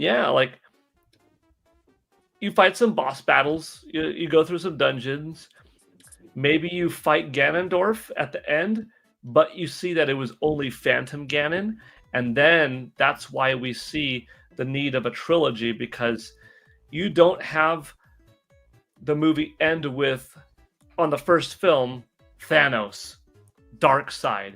You got to lead up to it. That's the big villain in the DC, in the Marvel. But you also want to have Ganondorf's presence in the first film, I think, because he's so notable. He's so cool. If you have Henry Cavill or somebody be Ganondorf, you want to use that star power to attract. But I think you have him as it was revealed to be Puppet Ganon or something like that, and like ha ha ha ha ha. There's more to me, and you have a second film, and there's some other underling that is more powerful. And in the third film, you have this final confrontation between Ganondorf and Link and stuff, and Zelda's there to help out, and you got some time traveling elements. I would like to see that. Yeah, I can't wait. I could go on and on too long, but I am in love with the ideas that they could have, and I'm confident it's going to be good because Nintendo's funding 50% of the project, and the movie's not going to be not good if Nintendo's going to have involvement and Mr. Miyamoto's on board with ensuring, no, we're never going to have a Super Mario Brothers 1993 situation again. Nintendo is too big now. Zelda is too big now. Yeah. In the last 10 years, those two Zelda games occupied 33% of the entire 40 years worth of Zelda's sales. Wow. So the movie's going to rock. So follow me here. I will. The movie. I've kind of had plenty of thoughts on that, but follow me. What would you guys feel about an animated series? We get right in that sweet spot of PG-13ish, And I still want, I would like, because I think we could take a bigger risk with this than in a game. But I would like and I've said it before, Cyberpunk Zelda, and I want Link to talk, and I want him to be like a cool version of James Bond.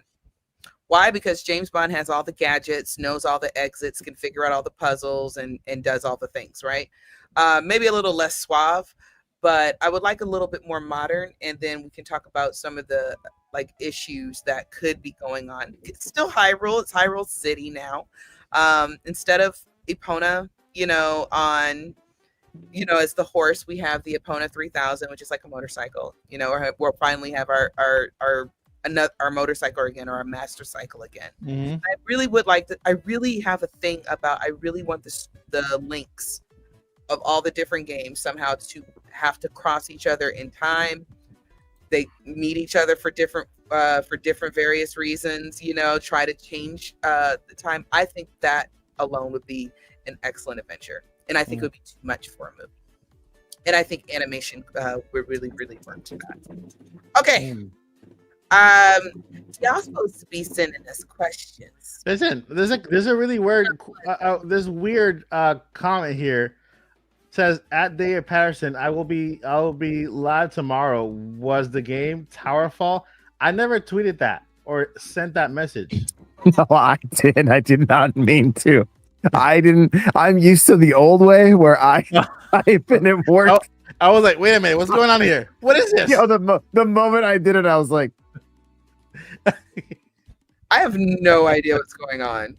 If you look in the chat, there's a response to David Patterson by me. Apparently says, "I will be live streaming tomorrow. Was the game Towerfall?"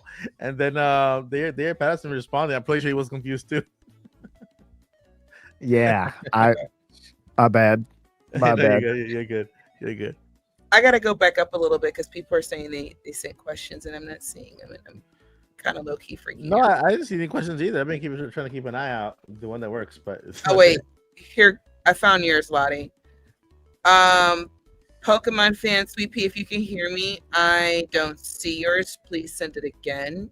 Yeah, if you can go ahead and send it again, then we can go ahead and highlight it. Yeah.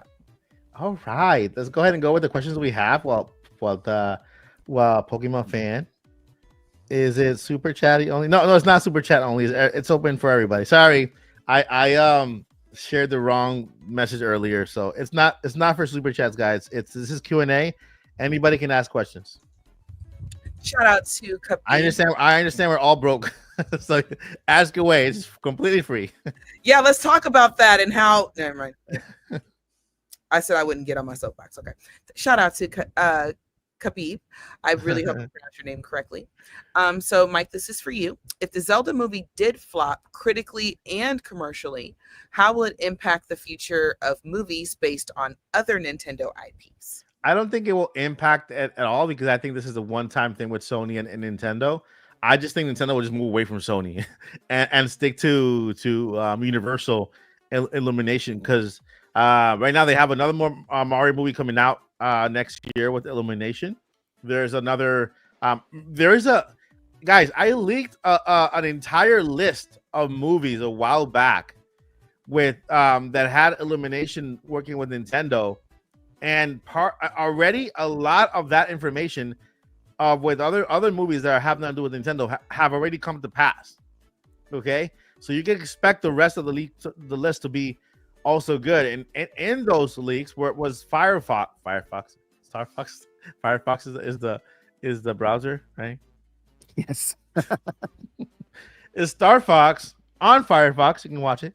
And so, you know, I don't see this movie flopping just because Miyamoto is heavily involved in it. And like Paul said, Nintendo does own 51% of the control. They make sure that they invested 51%, so they have majority control of the movie versus the 49 from Sony. And so Sony's only providing the half, a little bit less than half of the financing, and Avida Rad is doing it with his production. Wes Ball has his production also involved in it, but they're basically kind of only in charge of the distribution. Sony, right?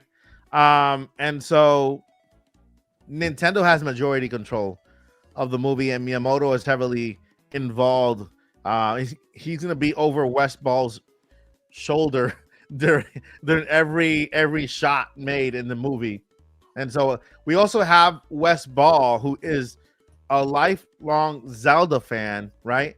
And there are tweets from years and years ago from Wes Ball saying, "I would love to direct one day the Legend of Zelda movie," right?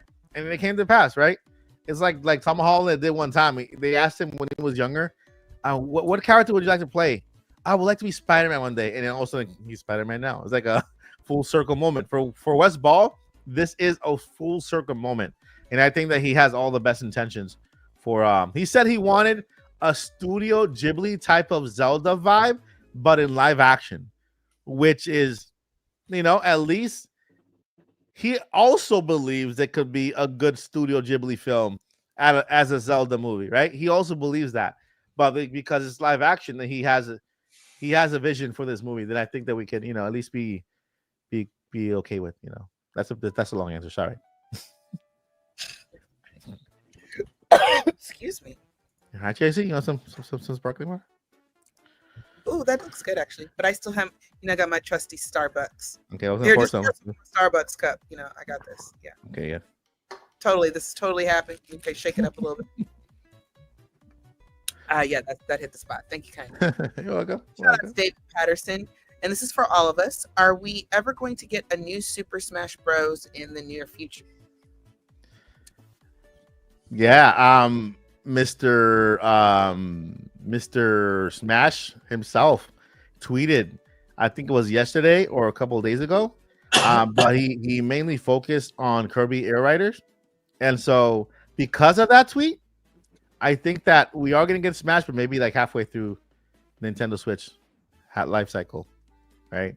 Because he's very focused on Kirby Air Rider and all that stuff. But I think we're going to get Smash. I don't think we are. And the reason why I feel like that's a huge generation type game. So I don't think we're going to see a new one until Switch 4. Now, the beginning. Switch 4? Oh, Switch 3. Good. Child, charge it to my head, not to my heart, y'all. I'm sorry.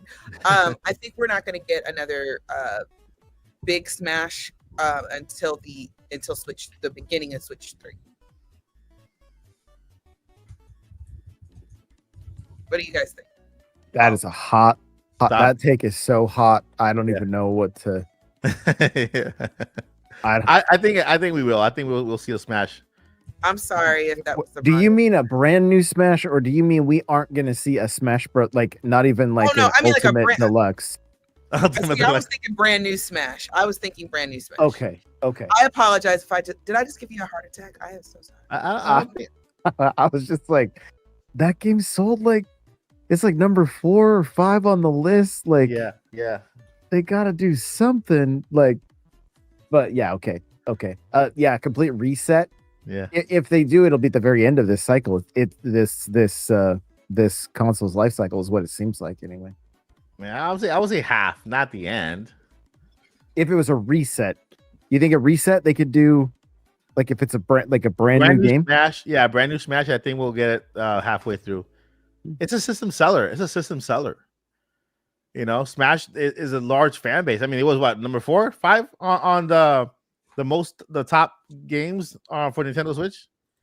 Right. But I'm saying a brand new game, not an Ultimate Deluxe, like a brand new extra cheese, like extra deluxe.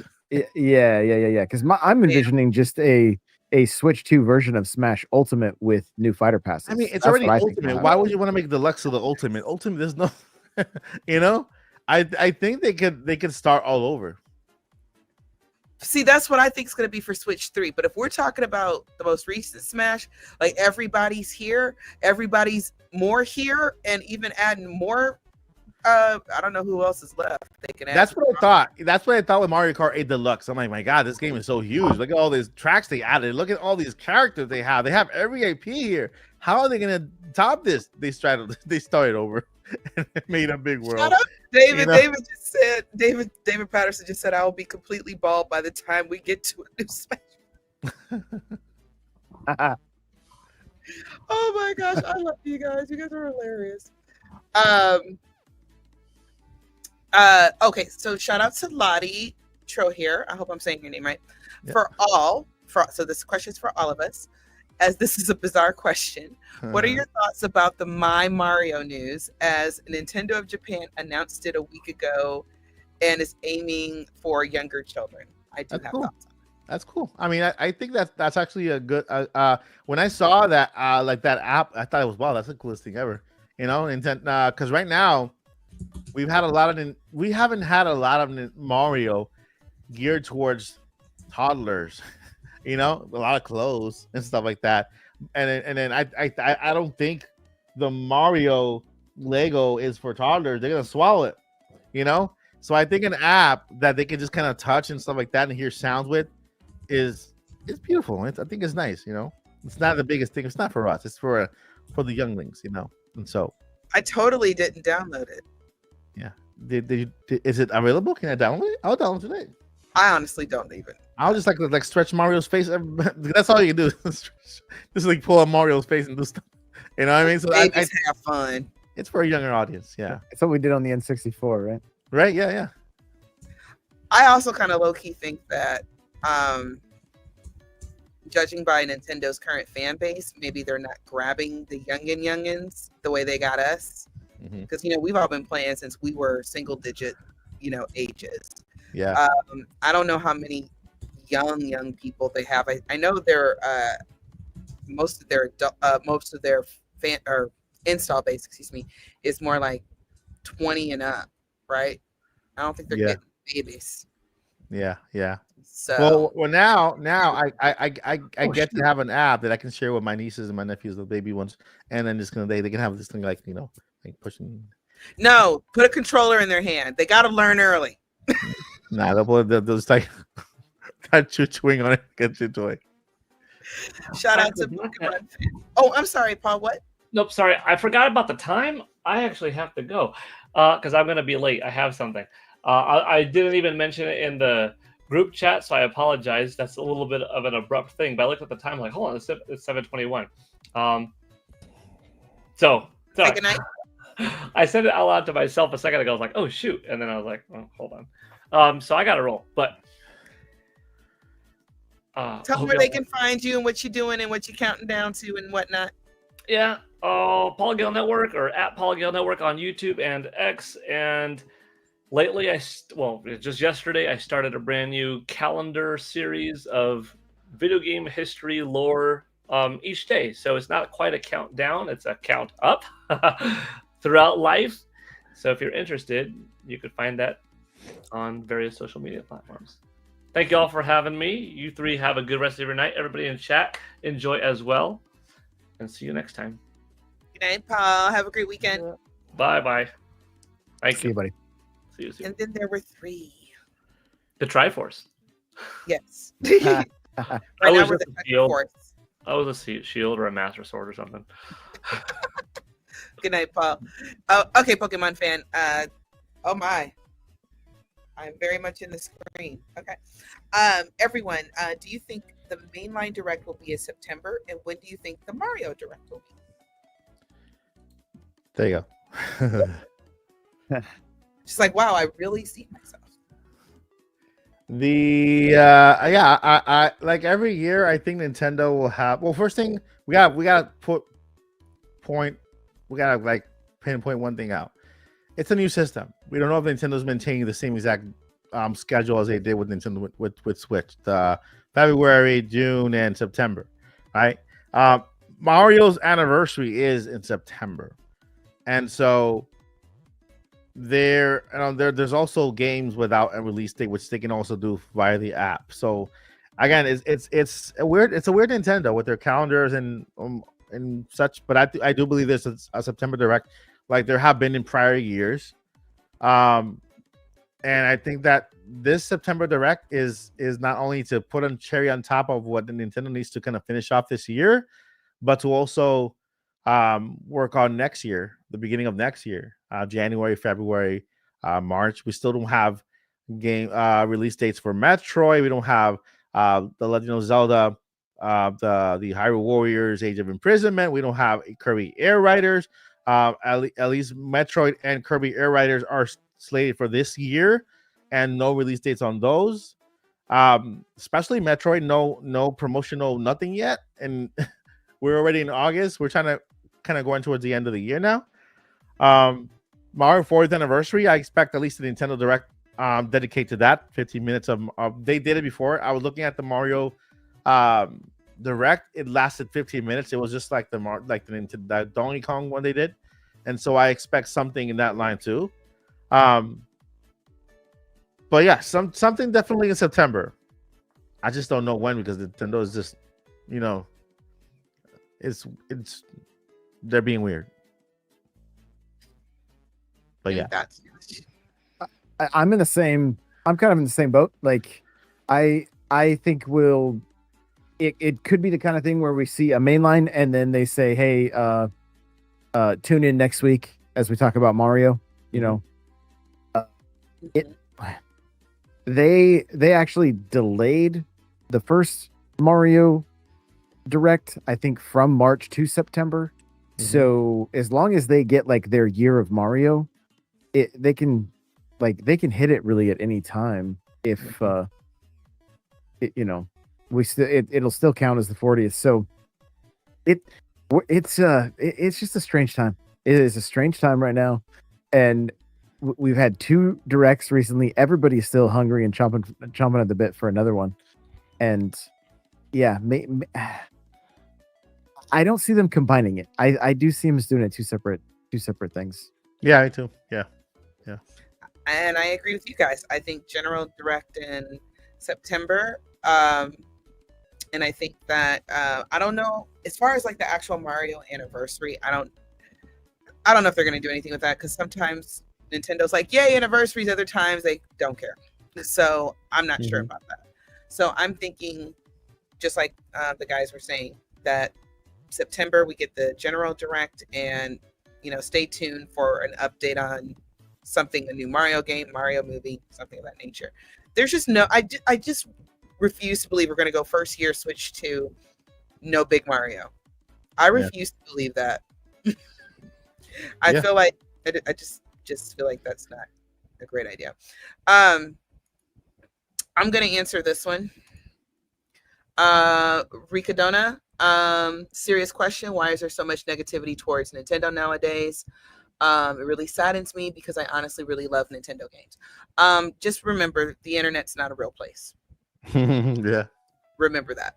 I even saw in one of the Discords the other day, I see all the Switch 2 stock. Maybe in your area. Surprisingly, in my area, I still have a hard time finding one. Or then I'll pass by the aisle that has one, and I'm like, hey, there's a Switch 2. Cool. Come back down the same aisle. 10 minutes later, it's gone.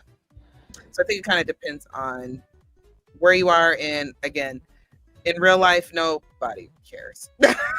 We're all trying to pay for eggs. Yeah. Sometimes is a small but loud majority that is allowed. Is like the negative. Sometimes people that are it's this very small community that are kind of they're attractive more by negative news rather than the positive, right? And so sometimes the negative gets more clicks than the positive does. So people tend towards to everyone go towards there to see what negativity is, spread there. But if you like positivity, if you like positive spins, Mike Odyssey channel and 64 Joshi J here at podcast every Friday, right? We're here for you, and we promise that even if it's a bad news, we'll make sure to put a positive spin on it and look at the bright side of things, right? Because sometimes it's hard to look at the bright side when it's sunny or cloudy outside. But hey, you just have to remind yourself, hey, above those clouds is the sun, and that sun will come out soon. And shout out to Rico Lee. Mike, if the Zelda movie's massively successful, how do you think it could affect or inspire future games with the art style, voice acting for Link, or something else? Just curious. If the Zelda movie is massively successful, first thing that's the best case scenario. I love it because I could see the Nintendo saying, hey, let's partner with Sony to bring Metroid to live action, because that's another really cool franchise to bring to live action. There's other franchises, Fire Emblem to live action, right? If this is a very heavily successful movie, you can bet your bottom dollar Nintendo's going to partner with Sony to do more of them in the live action size, and they're going to take all these other IPs and bring them up, right? And then again, that turns up around and helps the video game market. So yeah, I mean, I think that first thing, Link is going to talk. Everybody, Link is going to talk. Totally. Yeah, he's gonna talk. He normally talks. He talks every other game, but Echoes of Wisdom, and they explain why he doesn't talk in Echoes of Wisdom. You should play it. But he still knows what's going on, and he's expressing. Yeah. That's the only game that they actually say, oh yeah, he's mute. Something happened to him. Something happened to him, and that's why he can't verbally speak in that particular game. So, sorry, that's a spoiler, right? But Can I ask something? Like, bruh, y'all remember back in the day? What, Mike? No, what, Mike? I was gonna say, y'all remember back in the day, like, right before bed, like around 8-9 o'clock, like Star Trek would come on, or the show Alien, or some kind of sci-fi, or was that just in my household? Whatever. No, so we would watch that. Yeah. Okay, Yeah. okay, it's not just me. So I would really dig watching some like Metroid, like around 9 o'clock prime time, right before going to bed. Yes, a live action series. I'm here for it. That needs to be a series. I think we can. It still has do to. It has to be. It has to be. Mike, tell all your people over there. You let them know that. Samus Hunter, Body Hunter, or Monster Hunter, or Spastic, or something. Body Hunter. You on the wrong channel. She hunts stuff.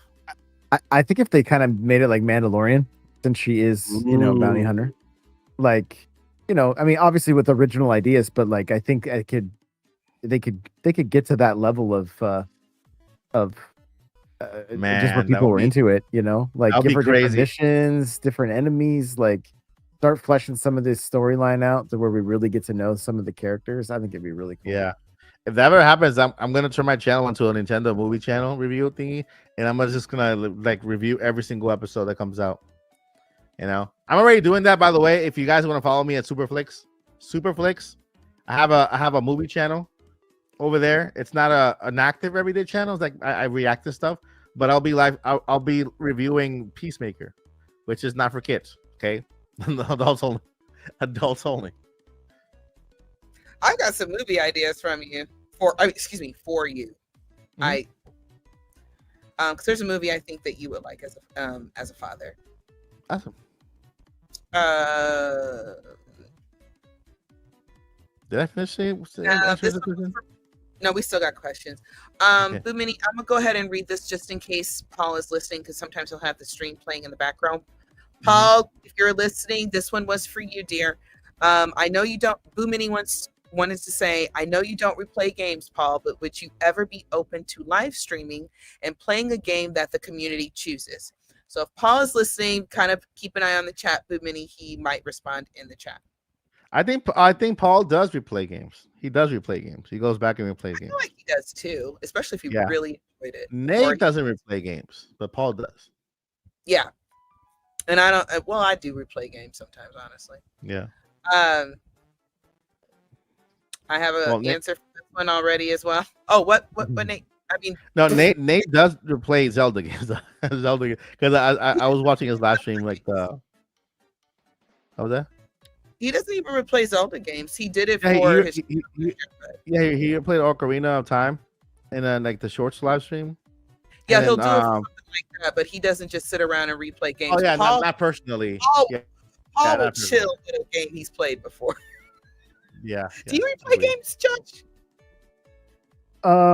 So we do the NSO game of the week. So like I'll replay stuff, and I'm a pretty big retro fan as well. So like, yeah, but I mean, I beat Metroid Dread twice. That was the only Switch one game that I played twice. More than once, though, to get all the things, whatever all the things are. Say that again. Oh, I was saying, I feel like that's a game you need to play more than once because you can collect all the things. So I'm sure there's plenty of collectibles in it. For me, it was like I just love Metroid so much that I waited long enough because I blazed through it the first time, and then I waited until like it was probably only like 9 months ago, and so it was like almost a new experience again because I was like, this is great. So I can see myself doing Wonder again.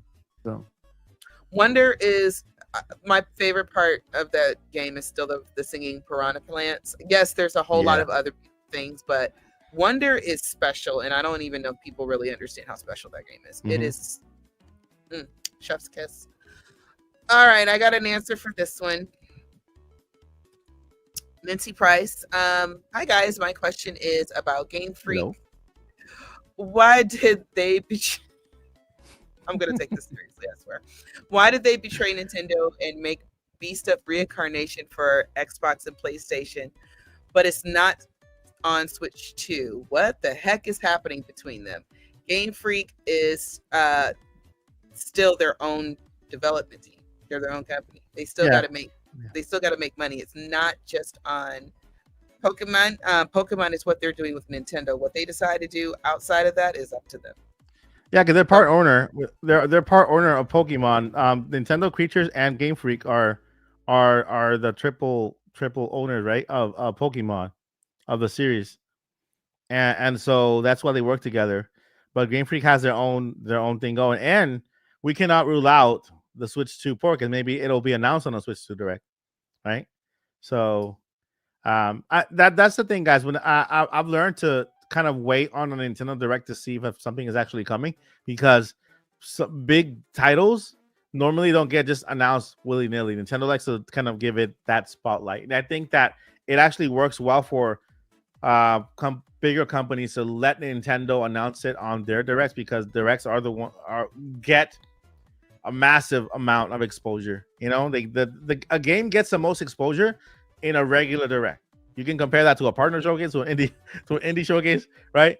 A game gets a massive amount of exposure on a regular direct. So maybe we'll wait September. Maybe it'll show up there. Awesome sauce. Thank you, Nate. And shout out to Matt Williams. Do you think there will be the big Mario 40th announcement? Yep. Josh? I absolutely do. And I think there are some, I don't even know if they're rumors or if I think it's confirmed that more dialogue for the flowers has been recorded. So Ooh. that for Wonder, so that's kind of a pretty good indicator that something's gonna be Wonder happening with Wonder with 2? Wonder. Wonder 2? or Wonder 2. I'll take that too. Yeah. Just anything that's more Wonder. Like Yeah. I'd be over the moon about. So I think there's definitely a 40th anniversary direct. I think we're gonna get a lot. I think we're gonna be eating very well when it comes to Mario. It's just a matter of the timing. And check out a video I released yesterday on the 40th anniversary of Super Mario. Dropped a lot of good information. I mean, everything is me trying to tell you guys what I want to see. Nothing there is confirmed. It's just like one of those the wish list videos. But I think you'll enjoy it. And then make sure to leave your comment down below in the comments, and I'll respond to you, and then we'll have that chat. Thank you for your question. Never give up. Got a Ernie, couple more. peace. Rico Lee, shout out to you, and this is for all of us. Do you think 3D Mario could be the big holiday game for Switch 2? I think it is, because it Next makes year. perfect sense. Next year. It's Mario's 40th, would be a hype holiday game and great cross promotion too. I don't think it's gonna come out this year. It's too okay for Mario is Nintendo's baby. Nintendo has Mario here, like just kind of just kind of breastfeeding Mario the entire time. Okay, that's Nintendo's baby. It's Somebody not gonna. put Is Nintendo is not gonna Somebody let can't be GBT that. Nintendo's not gonna let Mario off the. It's so Nintendo's gonna announce Mario. They're gonna do a big thing, but then they're gonna have to announce it, and then for next year, it's gonna be. I think Nintendo's gonna be the big game for next year. Will be Mario. It won't be for this year. This year already have. There's only how many months left in the year? How many months left? Without a game. Without a game. Oh, without a game? Oh, Without a game. Yeah, because this month alone has 2. oh, Dragon Drive did. Yeah, Dragon Drive and the Kirby expansion for Switch 2 next month in September. Now that's where I see Kirby Air Riders happening, just because of oh my god, his name what is his name? Sakurai's tweet. I think that is coming soon. Then October is Pokemon. That's a massive game. Nothing's sharing that month with that game. November, what's November? Nothing in November yet, right? There's nothing in November yet. Nothing in November, and then there's nothing in December. But it's a thing. It's a thing. Oh my god. No, there's not Kevin Afghani. Is Mario. Imagine Mario. Kevin Afghani. Shout out to Boo Mini. Thank you for your super chat. Joyce J loves Zelda, and so do we. Would it ever be possible to have her do a live gameplay of a Zelda game of her choosing on one of these podcasts? Who? Say again? She's asking if I would do a live gameplay of a Zelda game Of of my course. choosing. Yeah, let's do it. We can have a podcast where where Joycey plays, and we can watch. We can just do commentary on top of that, and then critique. I her know playing. how to make a 10-hour Zelda game into a 2-week thing, because I'll be like, okay, guys, we're gonna go over here. We're gonna go do. Oh, what's that over there? yeah, that's me too. Squirrel. Yeah. Mike and I we'll see Boo Mini. Okay, there's some people that I follow, some actual game players. Okay, I've talked about them before. Nico B, Alessandre, both on YouTube. Guys, they play video games like they were born to just play video games. They can figure out everything on the fly, and these are guys that are opening the games brand new that day or downloading them that day and start playing, and they're just good at it. My gaming senses are not that honed. So maybe if it's good hilarity, okay. Maybe I feel like that should be a big super chat goal. Yeah. We'll talk about it, Boom Mini. You've got Mike's wheels turning over there. We'll talk about it. Shout out to Rico Lee. Everyone, what art style do you expect or would you want for a Switch 2's original 3D Zelda whenever it happens? I personally could see them going for a full hybrid of Breath of the Wild and Twilight Princess visually. Ooh. What y'all think? Interesting. Yeah, interesting. The next, you mean the next Zelda game? The next the next big Zelda. Next big 3D Zelda, yeah. I somehow see them going a little bit more realistic with this game. You know, like a little bit of hyper realistic, out of Final Fantasy kind of type of game like that. Cyberpunk, like Josie wants to see a cyberpunk futuristic. I want a cyberpunk Zelda so bad. Zelda. I want to see Link with like some electric blue crossbows and a guitar. Give him a gun. In a game. This is a game, y'all. In a game. And a motorcycle and a huge sword and change his name to Cloud. And no, not Cloud. I want him to then like say like really cliche, like awesome stuff. It's just been revoked. It's clubbering time. Slasher time. No, at the end of the game, the hashtag slasher. And he's beating up Ganon, and Ganon's like, "Ha! I've got you now. I've trapped you in." And Link says something really awesome, like, "You forget, Ganon, you're trapped in here with me." I forgot what movie that's from. Something crazy like that. I want to just hear Link just say some wild stuff. The call came from inside the castle. The call came from inside the castle. No, like in fact, like the whole end of the game just trips out, and it's like Link and he's trapped like Ganon in the castle, and he's and you start hearing the music like in Nightmare on Elm Street. 1, 2, Link's Freddy. It was, well, yeah, for them it was Freddy. Okay, y'all, seriously, roll with me on this. Roll with me.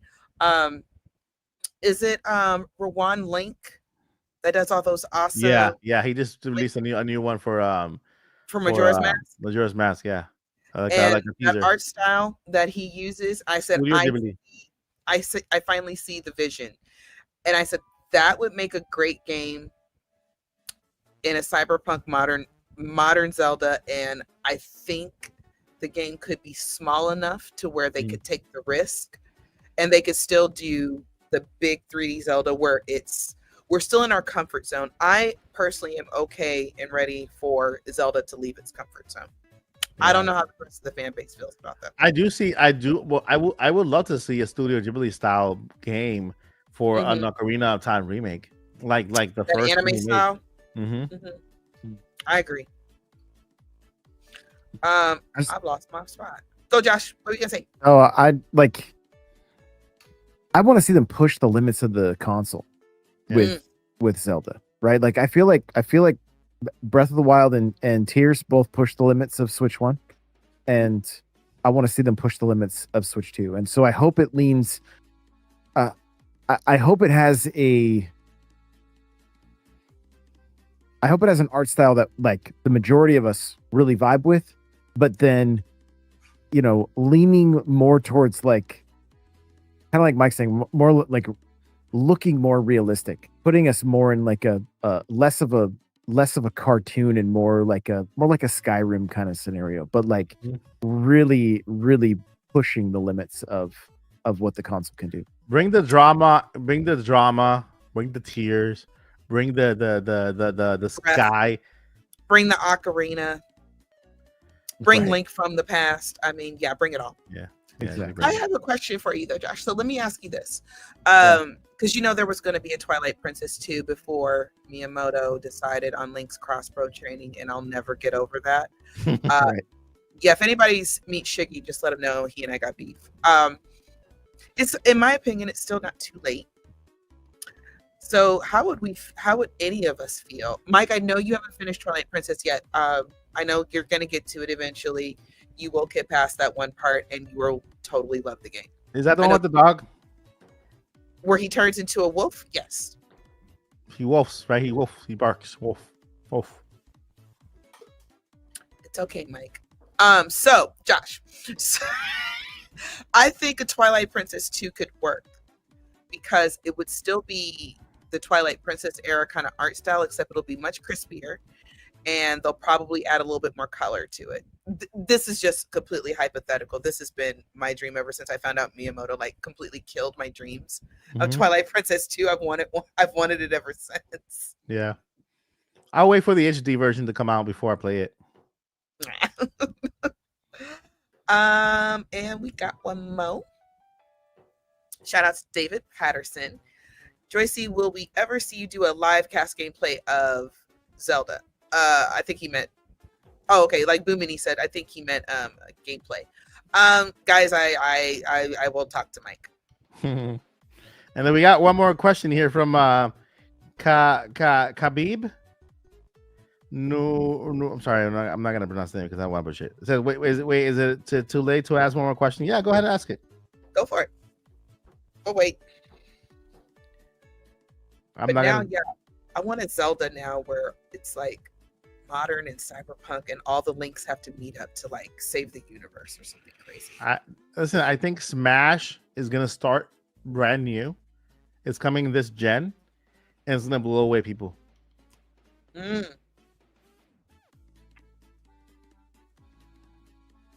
All right, we got the question. I know who this is. That's why I'm kind of like, okay. Go for it, Mike. Or you want me to read it? I love Zelda Age of Calamity, but why is there no hype for Age of Imprisonment? Depends on which circles you're in, because I'm hyped.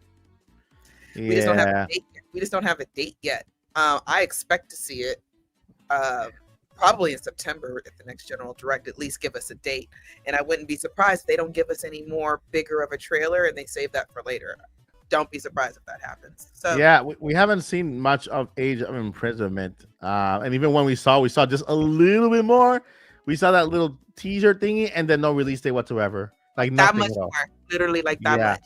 So that's probably why. And because this is the beginning of a new system, everything feels like they're not telling us anything. They're not really giving us dates on release dates and stuff like that at this time. And we're coming up to a September Direct, which is in the history of Nintendo Switch is meant to give us what's coming next year, because by that time every game has a release date. We're still in a blank with a lot of stuff. So, yeah, that's probably why. Any thoughts? I'm hyped for it. I'm so hyped for it. Like the fact that it's canon. Like what? It's Ganon. It's put me in, coach. I'm ready. I'm ready. Very, very, very hyped. I don't know what Boomini said the same thing, Khalib, that there needs to be more hype, and I'm like, the circles I know about are hype, but I follow a lot of Zelda fans. I understand what they mean though, because there's not a lot of talk about it because there's not a lot of info about it, right? Yeah. What else are we gonna talk about? There was, and it's also because it's not a mainline Zelda game, right? It's a third party developer collaborating with Nintendo. Canon, so that's what's gonna make people probably because they botched that on Breath of the Wild. Or excuse me, on Age of Calamity. Like Breath of the Wild, like Tears of the Kingdom, they were talking about Tears of the Kingdom like what for 2-3 years, you know, and so yeah, I think it's a thing, you know. It's a thing. And I saw and I'm gonna just say this real quick. Somebody said I will be mad if they put Link in it. If you played Tears of the Kingdom and you got all of the shrines and you got your fabulous prize for that, you will see why actually putting Link in Age of Imprisonment makes sense. So you have to get all the shrines and then defeat Ganon. No. You have to get all the shrines, and then the very last shrine at the monk tells you where to go, or it's not the monk in that one. It's the Rauru and Sonya statue. They tell you where to go get your fabulous prize. Okay. If you don't remember, I'll tell you after. No, because I haven't gotten all the shrines, so that gives me incentive to go get all the shrines. See, now I can't. I totally can't tell you now because it's really a fabulous prize. And when you get it, I want you to like call me and say, "Okay, Joycey, what is this? Explain it." All right, I'm gonna play Tears of the Kingdom back again. Like I haven't played it in a while, so I'll just go. Now you got to play it now with Zelda notes. I have not replayed the Ooh. Zelda game yet with Zelda Notes, so I'm totally. Me neither. I haven't played. I think I turned it on launch day for Nintendo for Switch 2, and that was the only thing I just like walked around a little bit. Oh, everything looks good, and then turned it off. All right, and shout out to Mandarox. I hope I'm saying that correctly. Mike, this is for you. Do you think with the latest patent we've seen with the design, they will release a direct about it within the next year or two? Just on that. Yeah. So I thank you so much for this question, because I like to clear something out, put out there, right? When it comes to patents, and those of you who watch my content for a while know exactly what I'm going to say. Patents. First thing, patents are all valid. You don't dismiss any patent whatsoever. A patent is something that's owned by a company and is protected for them for future purposes, right? Now, how do you read a patent? A patent doesn't tell the entire story. A patent can have a whole bunch of images and just be focused on one little thing there, right? And the rest of it, you can consider it dummy images, right? Like something they need to illustrate in order to showcase what they're protecting, right? In this case, what they're protecting is a second screen and the way it clamps, like the way it closes. And so they're using dummy images to portray the second screen. Not that it's going to look the same exact way as it is in the patent, but they're just using the dummy images to kind of show, hey, this goes like this on top of this. This is how it closes. This is the mechanics of how this goes together, right? And so when you read a patent, remember that you can't take it for heart value. Just think, okay, there's something here that they're trying to protect. It might not be the entire thing that I'm looking at. It might not look the same way it looks like that, but there's something here that will eventually make it to the final product. And every single patent that we've covered on the channel, that's been the case. You guys remember that the 2 year ago patent, Alarmo was back there. The Alarmo is right there, right? We covered Alarmo 2 years ago before. Hey, Nintendo's gonna make a clock. Stop talking. They didn't make no clock. This is fake. You guys are talking too much. No, the clock is right. The clock is right there. You know, Tears of the Kingdom. A year or two before, we saw Link go through a rock and up. We saw the ascend mechanic in a patent before that came out. There's a lot. The Nintendo Switch. You guys know who follow me in the channel. I said, hey, there's a Switch OLED coming out, an edition one. How did I find out? There's a patent for it. They made a tradition to release a patent of a Nintendo Switch with everything when they release an edition of it. And so that's why I was able to predict Mario editions, Pokemon editions, a whole bunch of editions. So don't dismiss patents. This one in particular has to do with the second screen and the mechanic. That is protected. When it's going to come out, I don't know. I can't tell you exactly when, but you can tell that Nintendo is still working on it when there's a continuation of a patent from the same one. And that's what's happening. So Nintendo's continuing to work on the patent for the Nintendo's for a second screen. No, it's not a new device. It's not a new device. It's just a second screen and a way to attach it and how to close it, how to clamp it. And so, yeah, there's a possibility that in the life of the Nintendo Switch 2, we can get that second screen. There was another patent that showed the Nintendo Switch 2 flipping over and the screen rotating, leaving the adapter, the USB-C port on top, which is where you normally add the second screen, just because that's the display port out. And so that is a possibility. So I'll leave it there for now. Yeah, it could happen.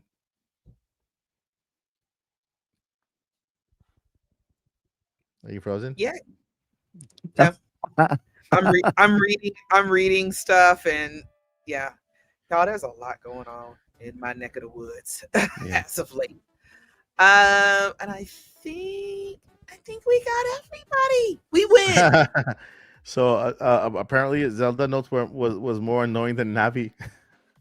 I saw. Was that Boo Mini that said that? I saw that. Yeah, Boo Mini. I'm just mad that I'm slipping this hard, but I've been so busy that I literally have no video game time. It's crazy. Yeah.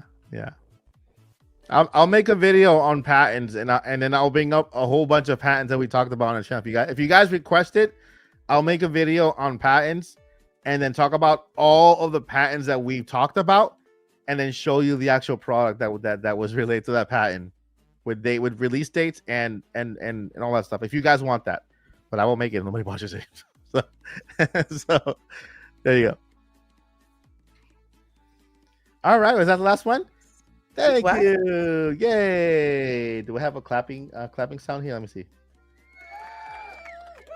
All right, my friends, that's gonna do it for today's podcast. There was one more question. There's more questions. I'm sorry, real quick. Boom Mini, approximately, it depends, 40, sometimes 50, and if it's available, 60. Yeah, All right. yeah. Sorry, Mike. No, you're already, no. Boomini needs to have all her questions answered. That's one thing she gets here. All right. So, without further ado, let me go ahead and introduce you the all-star cast for tonight. That's not the button. Starting with Joycey J. Joycey, what you got going on? What can we find you? Joycey J. I'm boring. No, you're But you not. can follow me on Twitter if you like, at DJ Joycey. I love Zelda, and I love my coffee. Love these guys. And Paul. Yeah. All right. Thank you, Joycey. And 64 Josh. What's going on, Josh? What can we find guys. you? I'm N64 Josh everywhere. Mike told me to say go check out n64josh.com. I want to see go check it out. website. And I host the Nintendo Powercast, which is a pretty close to daily podcast. So if you guys need more Nintendo content, you can find me on YouTube and Spotify or wherever you listen to podcasts. So glad to be here. So thanks again. Yeah, man. Yeah. Thank you so much for being here. And of course, Paul the Gale, the Great, the Force, the Network stepped out early as usual. And you can follow him everywhere. Just go to Google, Paul Gale Network. You'll find Paul Gale doing some kind of countdown. Or the new historic little tidbit you can find daily. All right. And of course, you can find me here at the Odyssey. I'm not going to say Monday to Friday. I'm still working that out. But during the week, right? We got some stuff in the pressure cooker working out. That we're gonna be some stuff is coming out. Some stuff is happening. I'm forced to remind you guys that I do have a Patreon. Thank you so much for the people who have joined Patreon already, because I got some Patreons, guys. Got some cool Patreons in there, and so I'm gonna ask you guys, the Patreons who've joined, what kind of content you guys want to see, because you're the one who's supporting me on Patreon. So thank you so much. I'm gonna do some exclusive. Finish Twilight Princess. Oh, yeah. If they want, I'll do a live stream on Patreon because there's a I can go live on Patreon. I can do podcasts over there. They have the big platform. I've been learning it to see what I can offer over there, and it's like a YouTube kind of like thing, right? Which is pretty cool. I You guys will can walk you through it.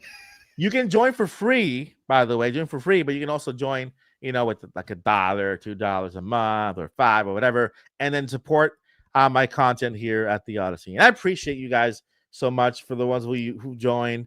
And yeah, I have that's pretty cool.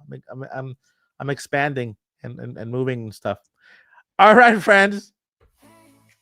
Thank you guys so much for watching. We'll see you guys in the next one. Before we let you go, we got two things. We got to let you know. Number one, don't do it. Don't give up. It doesn't matter what life throws at you. No matter how many people report you. You kick him in the butt the best way by continuing, but keep that fight going. And telling you, God's got your back. And number two, journey on. Keep that journey going. And we'll see you next Friday here on the Nintopics Podcast. And by the way, you can with the help of shout out to N64 Josh, who's going to help us put this podcast down on everywhere you can hear the podcast. And so I thank Josh for helping me on that, because it's been delayed, but Josh is on top of that. Thank you so much. And so check out the podcast if you're watching or hearing, and on places, because I forgot where podcasts are heard for so long. Yeah. Bye, guys. See you later. Good night, guys. Let me find the end button because that's another challenge here. Well, actually, Josh can find the end button too now. Yeah, it's right here. You see it? Did you want an outro? I think that there's already outro there. Okay.